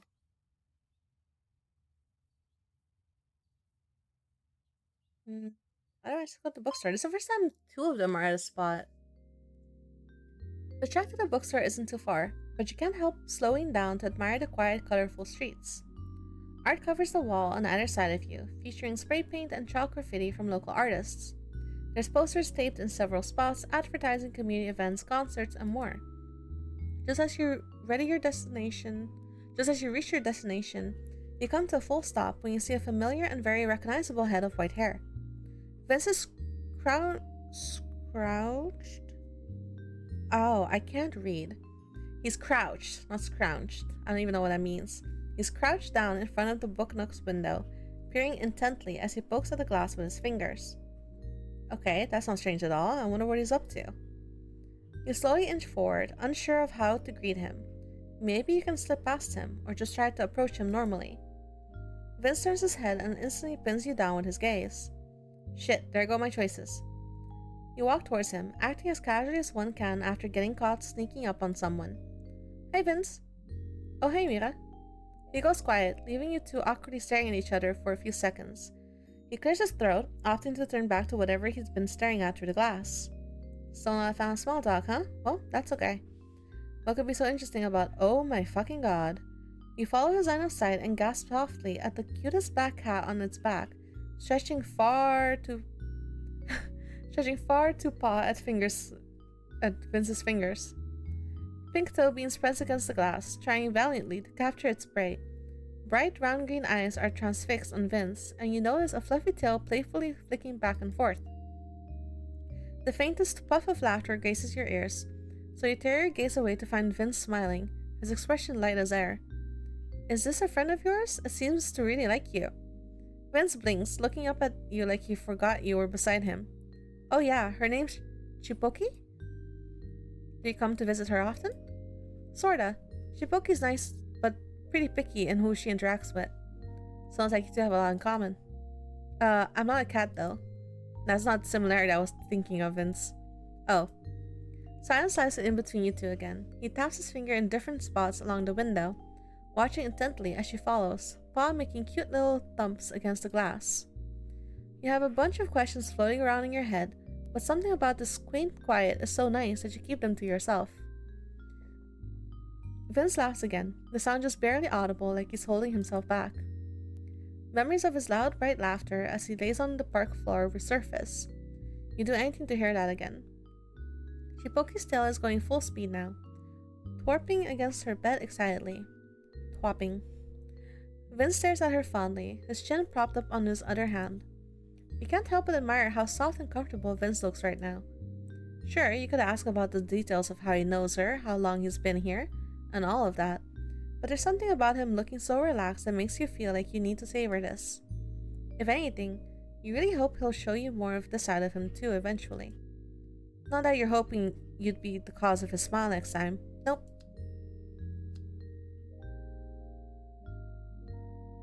Ooh.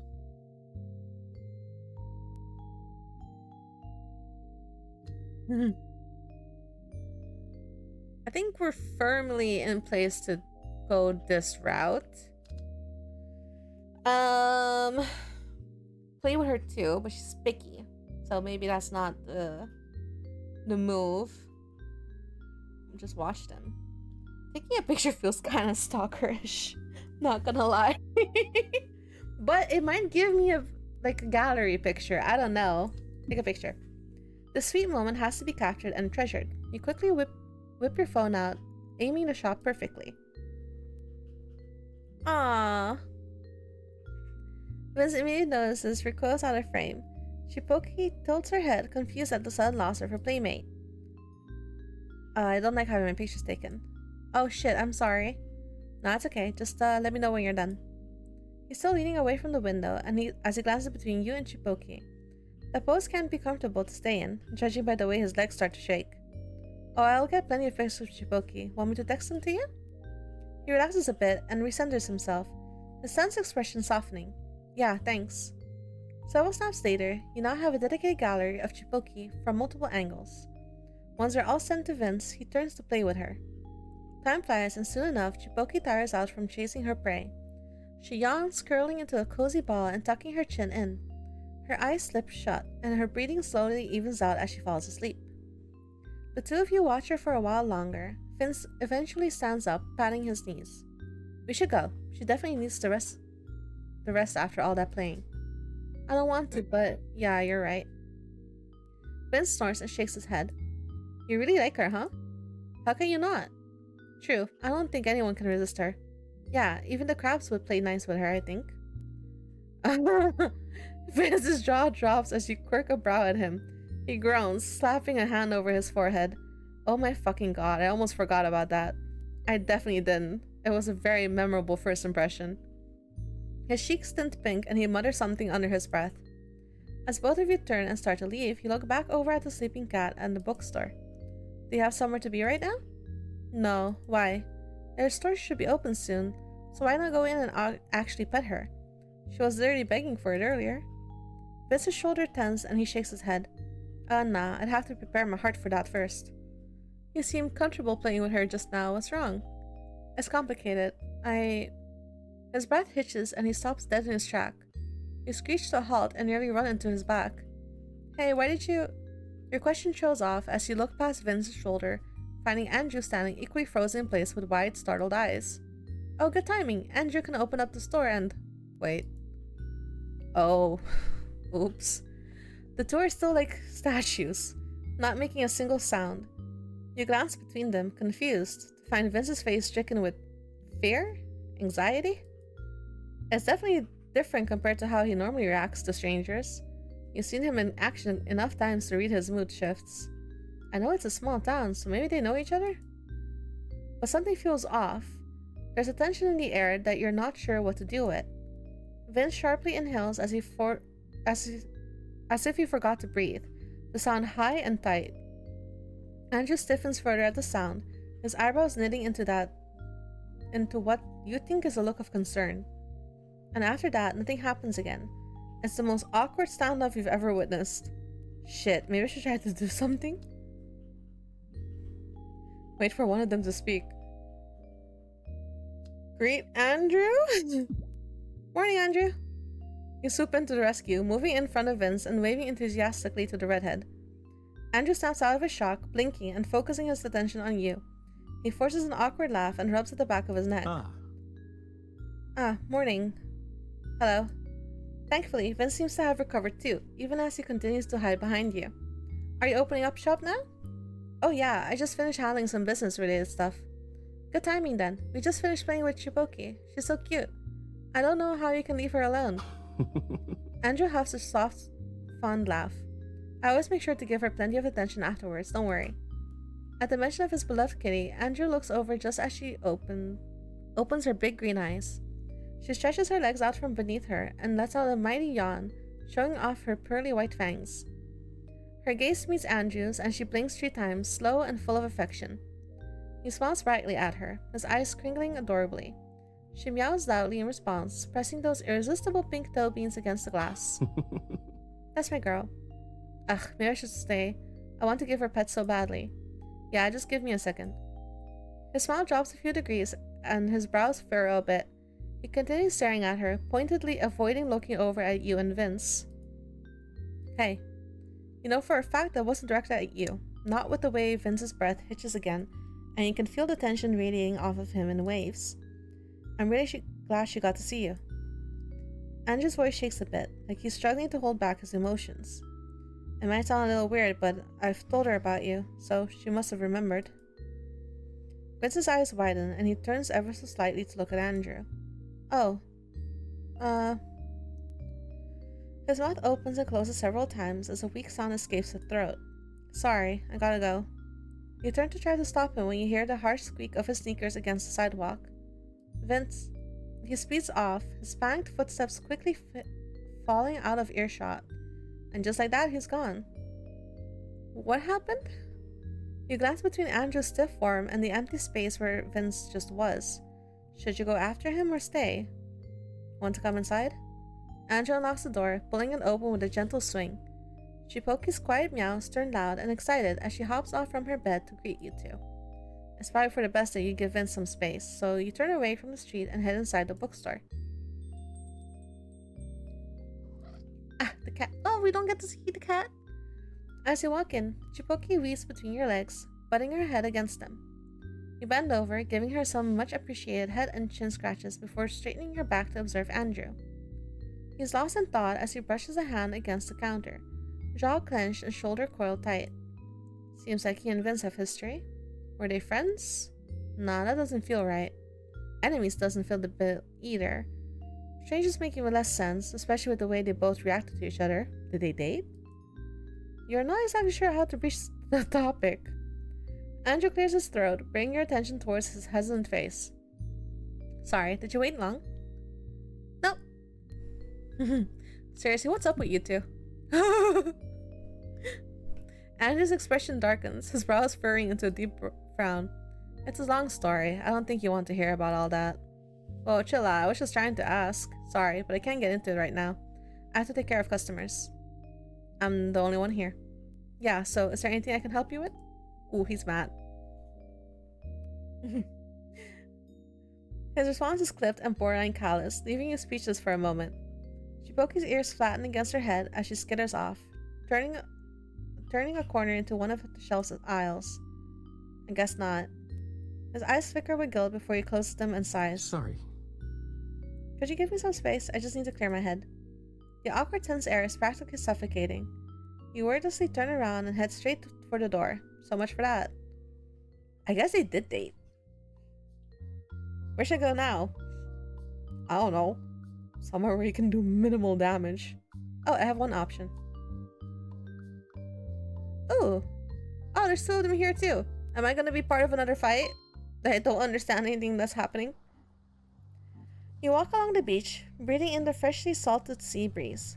Seagulls cry high above your head while some others waddle across the sand. Alongside the birds are swaths of tourists snapping photos of the picturesque scenery, sunbathing on the sand or wading into the ocean. Thankfully, it isn't too hot, so you're more than comfortable hanging outside instead of seeking shelter in a place with AC. Now the problem is, what should I do on such a nice summer afternoon? You could lay down and try to take in some sun, but it's a little too packed for your liking in that moment. A frustrated sigh leaves your mouth as you continue to wander aimlessly along while trying to figure out what to do. When all seems lost, two very familiar voices suddenly come into earshot. I cannot believe you're laughing at me right now. What kind of terrible man are you? Hey. Hey, that's no way to talk to someone who treated you to lunch. We'll see if I ever do that for you again, you ungrateful prick. Jean and...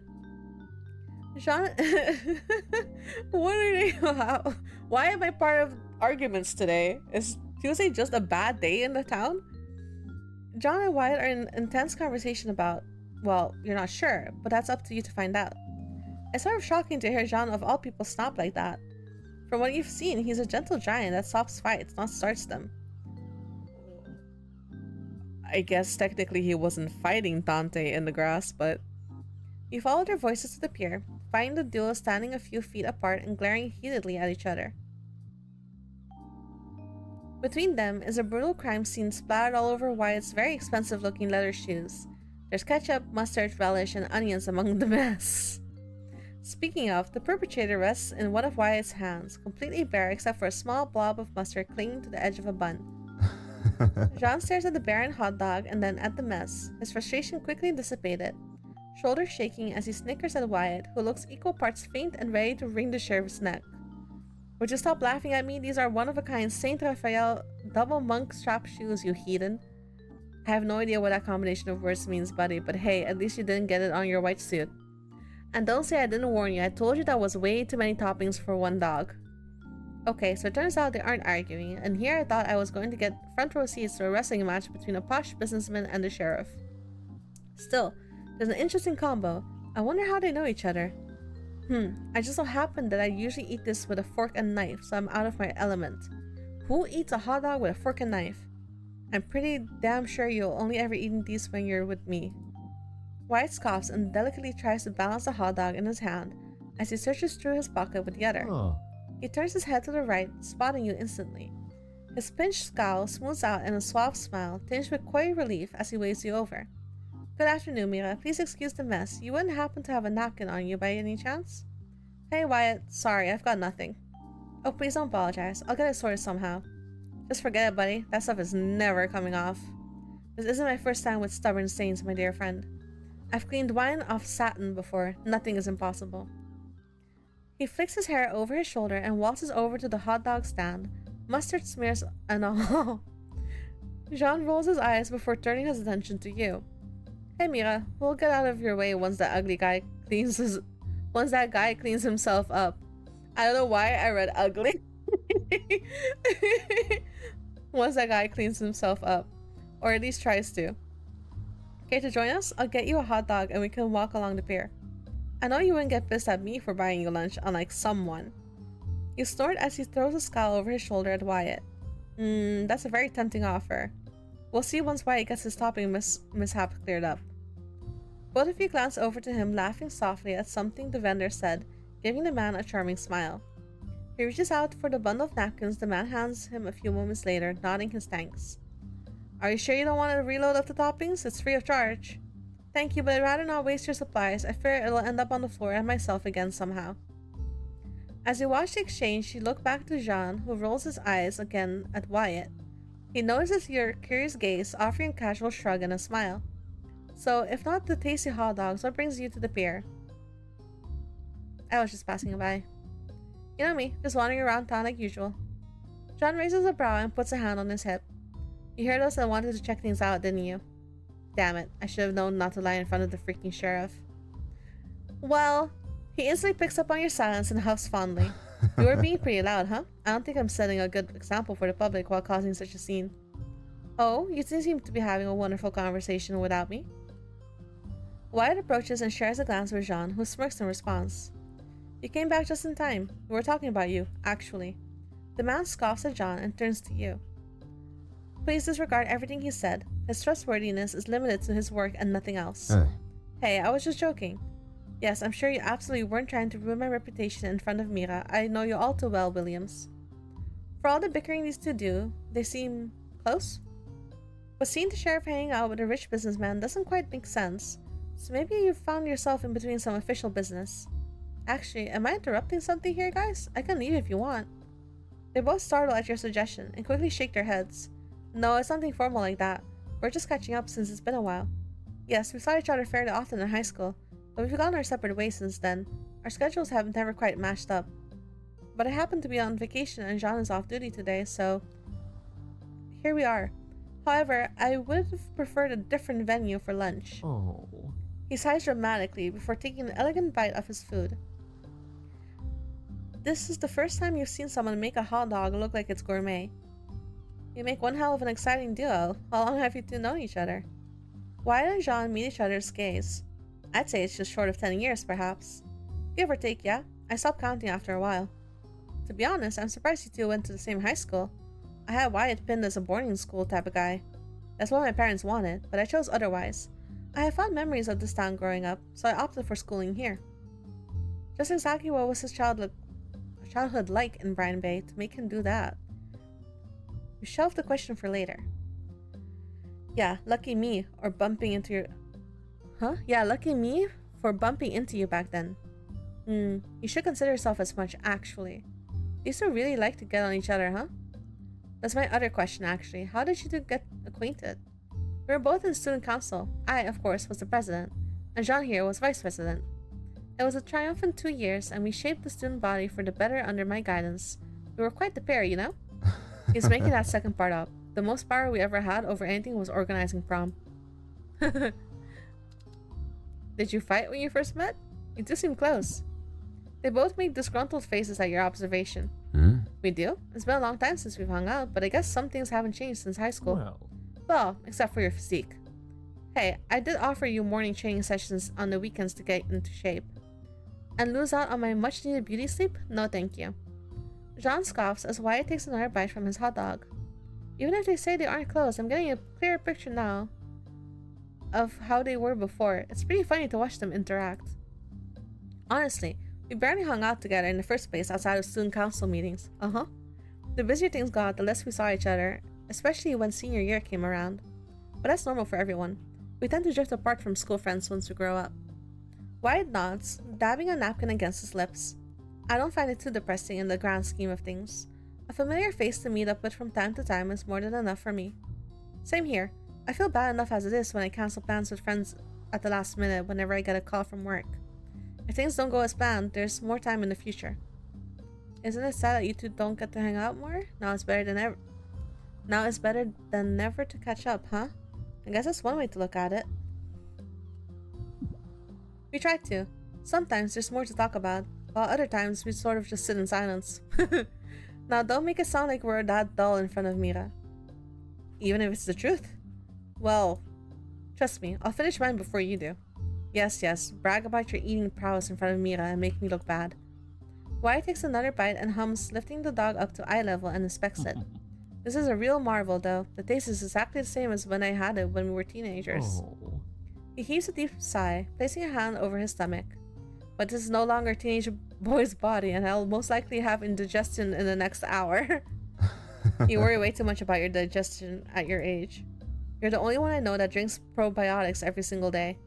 Excuse you, but it's never too early. Don't come crying to me when you develop gastrointestinal complications at 28.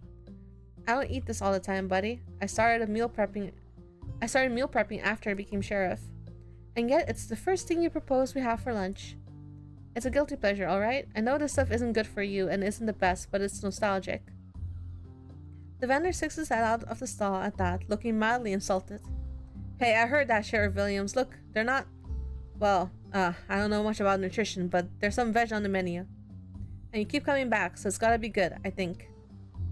Agree with Wyatt. Agree with Jean. Defend the vendor. Hey, both of you still come here and eat this food. I think that makes it pretty good then. The two men droop a bit like scolded puppies, and the vendor waves happily in your direction. Thanks, friend. Someone's got a good head on her shoulders. Jean and Wyatt look at one another before turning their attention to you, giving their best apologetic smiles. Mira's right. I might have said all that, but it's still one of my favorite spots to stop by. Oh. Yes, even if I'm not the biggest aficionado of hot dogs, I can appreciate it, with or without toppings. Wyatt quickly yet elegantly finishes off his last bite and takes his phone out. How do you elegantly... Anyway. He taps at the screen and sighs at whatever he sees. It seems that I might have to go soon. You can leave now if you're in a rush. I've got some grocery shopping I need to do anyway. They glance over at you as you snort and shake your head. You two really are always on the go, huh? Wyatt smirks and Jean shrugs. That's just how we are.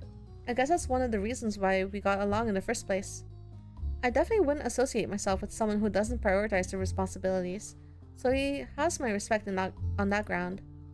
Whoa, thanks. I was almost touched by that. Wyatt dramatically rolls his eyes while scrolling through his phone. Anyway, thankfully, Valerie has it covered for the next 15 minutes, so I'll be fine to stay a bit longer. It'd be rude of me to leave Mira so suddenly again. He turns and narrows his eyes at Jean. Next time, however, I'll be the one to pick our lunch venue. What day and time is good for you? Huh? Wait, what? I thought you were only making a quick stop at Brine Bay like usual. Well, things changed during planning. My schedule allowed me extra time this month, so Valerie and I decided to extend my stay. I'll be here for at least another week, if the rest of the week is too busy for you. That's a surprise. I mean, I'm glad to hear that you're sticking around for longer. Please don't sound too happy about that.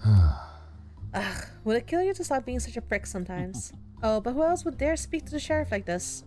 Jean scowls, and Wyatt tucks his phone back into his pants pocket. But like I said, we should have time to meet again if you're not too busy. I'm sure I can find a day. Wonderful. If I can't get to your messages, feel free to send one to Valerie and she'll notify me. Yeah, who should I have take your message, huh? My deputies are busy enough as it is. Jean tilts his head and locks eyes with you. Wyatt looks over as well, and his face softens into a dashing smile. Jean's lip pulls into a teasing smirk, and your heart flutters at the warmth in his and Wyatt's gaze. What? Help out with what? Maybe you can help out with that? Help out how? It might be the afternoon sun bearing down in full force on you, but you're feeling awfully hot right now. Sure? Are you asking me to be your secretary? Your voice cracks slightly at the end, and both men laugh softly in response. Where should I go now? Did he ask me to be his secretary? How am I supposed to know? Just send a text message, dude. I don't know.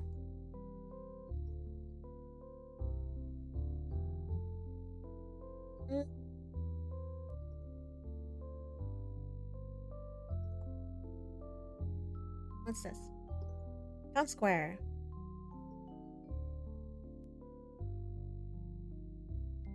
Oh well, I pissed off one of them. Might as well piss off the other one. So this might be a new low. Not because of anything particularly egregious, mind. But when you were thinking of yourself in the lobby of the Coral Inn about how your evening schedule was empty, you weren't expecting Dante to be the one to fill it. Not that he's even here. Dante didn't come out with you for excursion to the store, but he did give you a list of supplies that you needed to bring back, under threat of not having a tiny bottle of shampoo to shower with later. Well, that and a bunch of other things that he apparently needs. A new hairbrush? Seriously? His hair straight up defies gravity. What does he need a hairbrush for? After reading it through, you figured you could grab everything at the store on the boardwalk. Nearly everything else in town was starting to close. As you make your way to the beach and hook a left onto the wooden slats that line the path onto the sand, you're immediately met with a monochromatic shock of a person. Sorry, I wasn't paying attention. Hey. With the both of you taking a step back, it suddenly becomes clear who bumped into who. Vince blinks back, lips parted to speak before he settles on shoving his hands into his pockets of his jacket instead. Hey yourself. Compared to when you saw him at the bookstore, Vince looks more at ease here. Between the change of scenery, the difference of a day's worth of time, or the clear absence of Andrew, you're not sure which has made him less nervous. Hi, bye, and you click your tongue, tipping your head in the direction of the path back into town. You don't have to be somewhere? Vince's eyes widen, a flash of embarrassment and horror crossing his expression before he covers his mouth, awkwardly coughing into his sleeve. Yeah, let's pretend that was a unique circumstance and not ask any more questions. He drops his arms back down to his side uselessly. I don't have anywhere to be right now. Enjoying another good rock today? Nah. Some seal took it. Nature's law of finders keepers. I had to respect it. It wasn't at all the fact it weighed a ton and you probably couldn't move it. I mean, you know, that was part of it. Were you planning on hanging out? The beach closes at around 10, but we've got until the lifeguards make the last sweep at 11. The beach closes? What do you mean the beach closes? Not today. For once I have plans. His head tips to the side, eyebrows raising slightly, enough that you can't tell if he's actually interested or if he's being condescending. Hot dog cart robbery. Very hush-hush. Dante told me to run errands for him. Dante told me to run errands for him. Run errands? I thought you were a guest. I made the mistake of saying I had free time and actually having free time. Sucks. It's how he gets John too. He had a sheriff running around doing errands for him? Most of the town does. Jean's not very good at saying no. Are you heading back home? Yeah, I had a busy day of thinking. About? Dinner? Beach stuff? I was watching the surface for most of the afternoon, but the waves aren't as good, so not as many people to see. Surfing, huh? Should I be surprised to hear he's interested in it? It's easy to picture him out there with the sand and sun, despite the whole pale goth vibe he has going on for him. But somehow trying to imagine him in conjunction with surfer culture, sorry. A rockin' bra from him might give you a heart attack. Righteous. What? Nothing. I didn't know you were into surfing. What other secret talents are you hiding beneath that hoodie? Nothing much. Does housework count? Considering I know some people who can't work a washing machine, I'd say so, yeah. Then I'm a triple threat, I guess. I used to be. I guess I still kind of am. Surfing's cool. It's just a morning, if you're a morning person. And you know, you find the right guys to go with and it's fun. He shrugs non-comically, dragging his hand back out of his pockets for extra emphasis. Vince shifts back and forth on his feet, pausing before he steps to the side and gestures for you to take the lead. You got errands, right? Yeah, but I'll come with. I need to grab some groceries anyway. Sure, I don't mind. The two of you fall into step along the boardwalk, making your way towards the only storefront with the lights on and the shutters drawn. Have you ever gone surfing? Yeah, I've tried it, but it isn't for me. I'm pretty much a legend on the waves. I've never had the chance to try it, but I've always wanted to. You could always try it when you're here. There's instructors. Some of them work for cheaper, so you don't have to empty out your savings or anything. I didn't even think about that. You're right. Ooh. Vince trails off as he's wont to do, nudging the door open with his shoulder. The bell rings gently overhead as you both step into the faint humidity of the general store. It's the same as last time you saw it. The only difference looks to be a smaller sign that now posted in a pile of shells on the counter reading, "Now selling seashells by the seashore." Haha. Funny. The singular employee glances up from his reading, waving a greeting with the paper in his hand. Back again? Did you forget something last time you were here? Have I been here? He grins impishly, but thankfully leaves it at that before he offers a nod in Vince's direction. He returns it with his usual calm energy. You take another look at your list and orientate yourself to the aisles. Vince already having quietly disappeared into a farther corner of the store. Nothing entirely new. Vince would go where he went and you'd find him later. One item after the next enters your basket as you find the things on Dante's list. Most of it is thankfully congregated in one particular section of the store. Though, why are the shampoo and conditioner stores next to the peanut butter? And multiple types of peanut butter at that. You can't really make any sense of the organization, but maybe that's part of the appeal. You find everything? You nearly jump out of your skin at the sound of his voice, and Vince holds up his hand in mutual surrender, the glass bottles in one of his cardboard crates clinking together. Sorry, I didn't mean to. I'm fine, I just need to start my heart again. I wasn't that loud. Apologetic as he says he is, Vince still smiles a little too widely at having startled you. Aside of the crate, you spy his arms laden with any number of frozen goods, a handful of single-serving calzones and TV dinners with a single bundle of spinach laid across them. He clearly found everything he was looking for. Yeah, pretty much. I was just finishing up. Thoughts? Orchid vanilla or cinnamon hazelnut? Is there a difference? I mean, a little. Carefully setting your basket down, you twist open one of the caps of the shampoo and tilt it towards him. Vince leans in, but you can feel his warm breath against the back of your fingers. His lashes lower, and he's unguarded, actually, for the first time since you've met him. Eye bags aside, he's... Okay, and the other? Right, focus. You close the first one, then open the second, and he pauses to consider. Cinnamon hazelnut. Cinnamon hazelnut it is. Cinnamon hazelnut sounds pretty good. The other bottles are replaced on the shelf, and the two of you make your way to the counter to pay. Before long, you're both back out on the door with bags in hand. You hadn't been inside long, but it looks like the last of the afternoon's already passed you by, along with the sunset. The sky darkened some, but with summer still here, you doubt you'd see it get to actual nighttime before you walked back to the inn. Do you want to try it? Huh? You glance at him from the corner of your eye, and Vince looks back with a carefully pieced together look of indifference, lips pinching together from how tense he is. Try what? Surfing. Oh! Or, paddleboarding. Anything. With me. A stellar non-sequitur from Vince. He must have been waiting to continue the conversation from before you'd even gone inside, but seriously, he could have just kept talking while we were in the store. Sure, name a time and place. Seriously? Alright. It's just, I think you'd like it. And it's not at all because you want someone to go with you. Maybe it's that too. I was just thinking, I used to do all of this kind of shit with Drew, but it's complicated, his silence says. He looks down again, half chewing on his lip as the two of you keep walking across sandy wood. The waves rush nearby, crashing soft on the shore as if to encourage him to keep going. Okay, so did they date or were they like best friends and they had a falling out? Because that's also possible.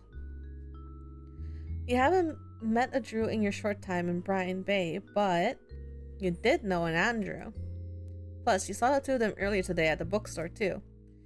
You'd have to have been blind to not notice the way that Vince tensed up when Andrew came around, or how Andrew struggled to find the words. Neither of them are the chattiest people in the world, but you've written it off as just chance.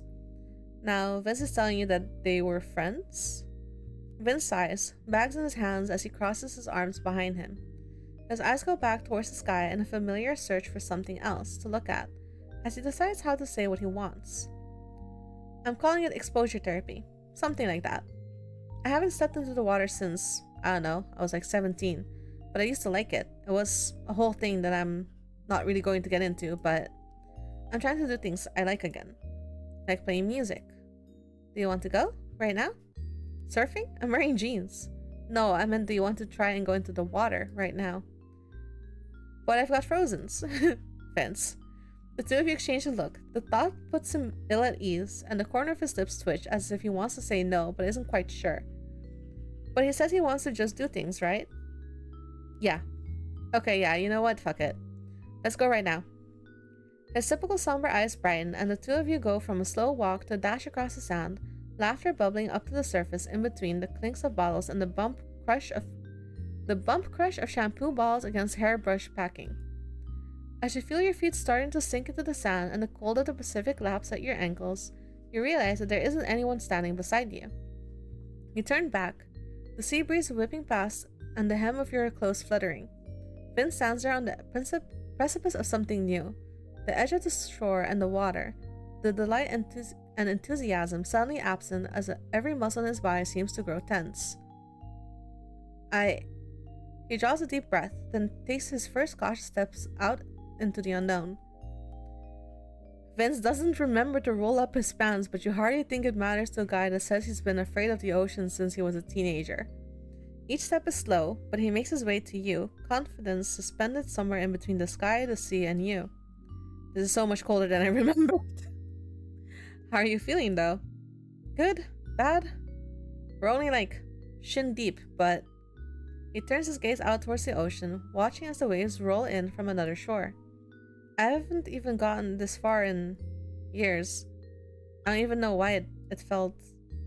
Vince trails off again, but all the tension leaves his body as he watches the horizon, and another small wave crashes past you both, until it lands bubbles on the shore.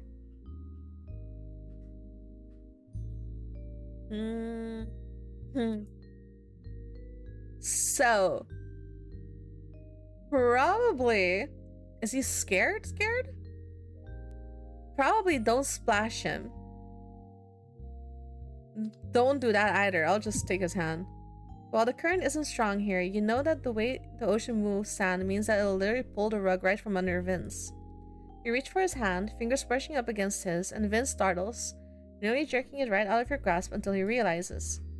His gaze lowers, sunset blush on his cheek as he relaxes and closes his fist into an open hand. I'm not going to fall. Just making sure. He doesn't say anything else, but the little smile says more than any words could as he gently curls his fingers around yours. We're going to be dripping on the way back. That's what Dante gets for making me run his errands. He snorts, shaking his head and sending stray water drops flying. Vince turns his head in your direction again, his expression softening. It's almost funny how often he does this. You still can't say that you knew him that well, but you can pick out the way he avoids your eyes except when he has something important to say. He always seems to hesitate before he jumps into anything. You don't know what makes him braver today, but maybe it's a sign that he's gotten comfortable around you. Or maybe it's just that he decided for himself that he got tired of watching instead of doing. What are we doing here? Seriously. In the water? Standing. You shrug. The two of you are just out in the water on a whim. Isn't it too late to ask that? Vince snorts, water flicking from his hand as a summer breeze sweeps by, warm and inviting, as if to tell you both to stay longer. Beats me. I've been making it up every day since I got here. You don't worry about wasting time? Dude, honestly, I've got nothing but. He doesn't say anything else, just smiling to himself. The two of you enjoying the rest of the evening sun until it starts to get too cold for you to keep waddling around in the water. Vince walks back to the inn with his frozen very thoroughly unfrozen, saying goodbye before Dante drops the lecture of a lifetime on you for dripping and dragging sand ever into his inn. It isn't hard for him to stay mad, but at least you got everything he asked for. Plus a little extra time spent with Vince and a chance to help him in some small way. It was worth it. Alright, time to sell in for my nightly scroll. Let's see. Ah, yes. Ignore that, I guess. Also, I just realized, is this silence from Live in Deep Space? In which case, developers, yes. Very nice. I don't recognize this one though. The words and colors begin to blur on the screen, and your eyelids start to droop like they're held down by heavy weights. I think I can finally sleep. With a sleepy press of a button, your phone screen turns black and you limply plop it beside your pillow. Plop it. Something socket. Your eyes shut as the soothing sound of the beach from slightly open window lull you to sleep. Off to the dreamland you go, preparing you for another eventful day tomorrow. Oh.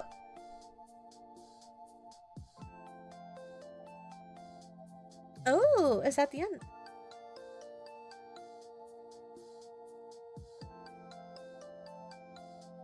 Seven. 3. Is there 7 of them?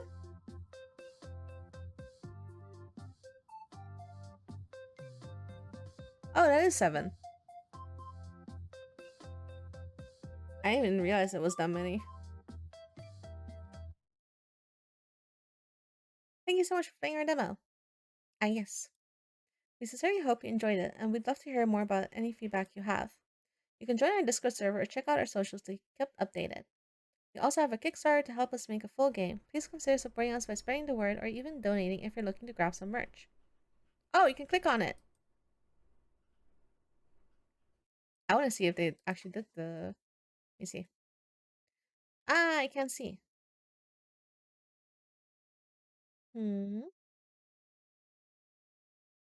Oh, wait. Is it not up yet? Oh, coming September 23rd. Oh, the Kickstarter starts tomorrow. Ooh, that makes sense. Oh, and I fucked up the scaling. Full screen. There we go. Your turn. We hope to see you back in Brine Bay again soon. Okay, so that was mostly Vince's route. I completely fucked it with Andrew. I also completely fucked it with Strawberry Blonde. Oh my lord, what was their name? Chris. So there's that. Oh, I just realized that Andrew's like front.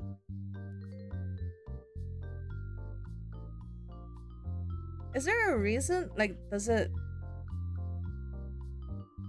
I mean, he's the first one you meet, potentially. He's the second one you meet, so I'm surprised he's like back here. I wonder if their positioning makes any like sense story-wise, if that makes sense. You know?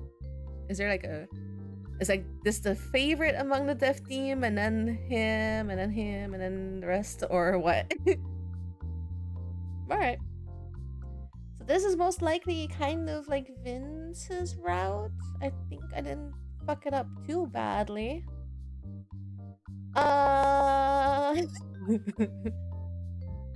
can try going for the other one's routes, but I probably It's been like 4 hours almost of just yapping. So I need to not yap as much. Or I'm gonna get wrecked like I did last time I did like visual novels, like long visual novels.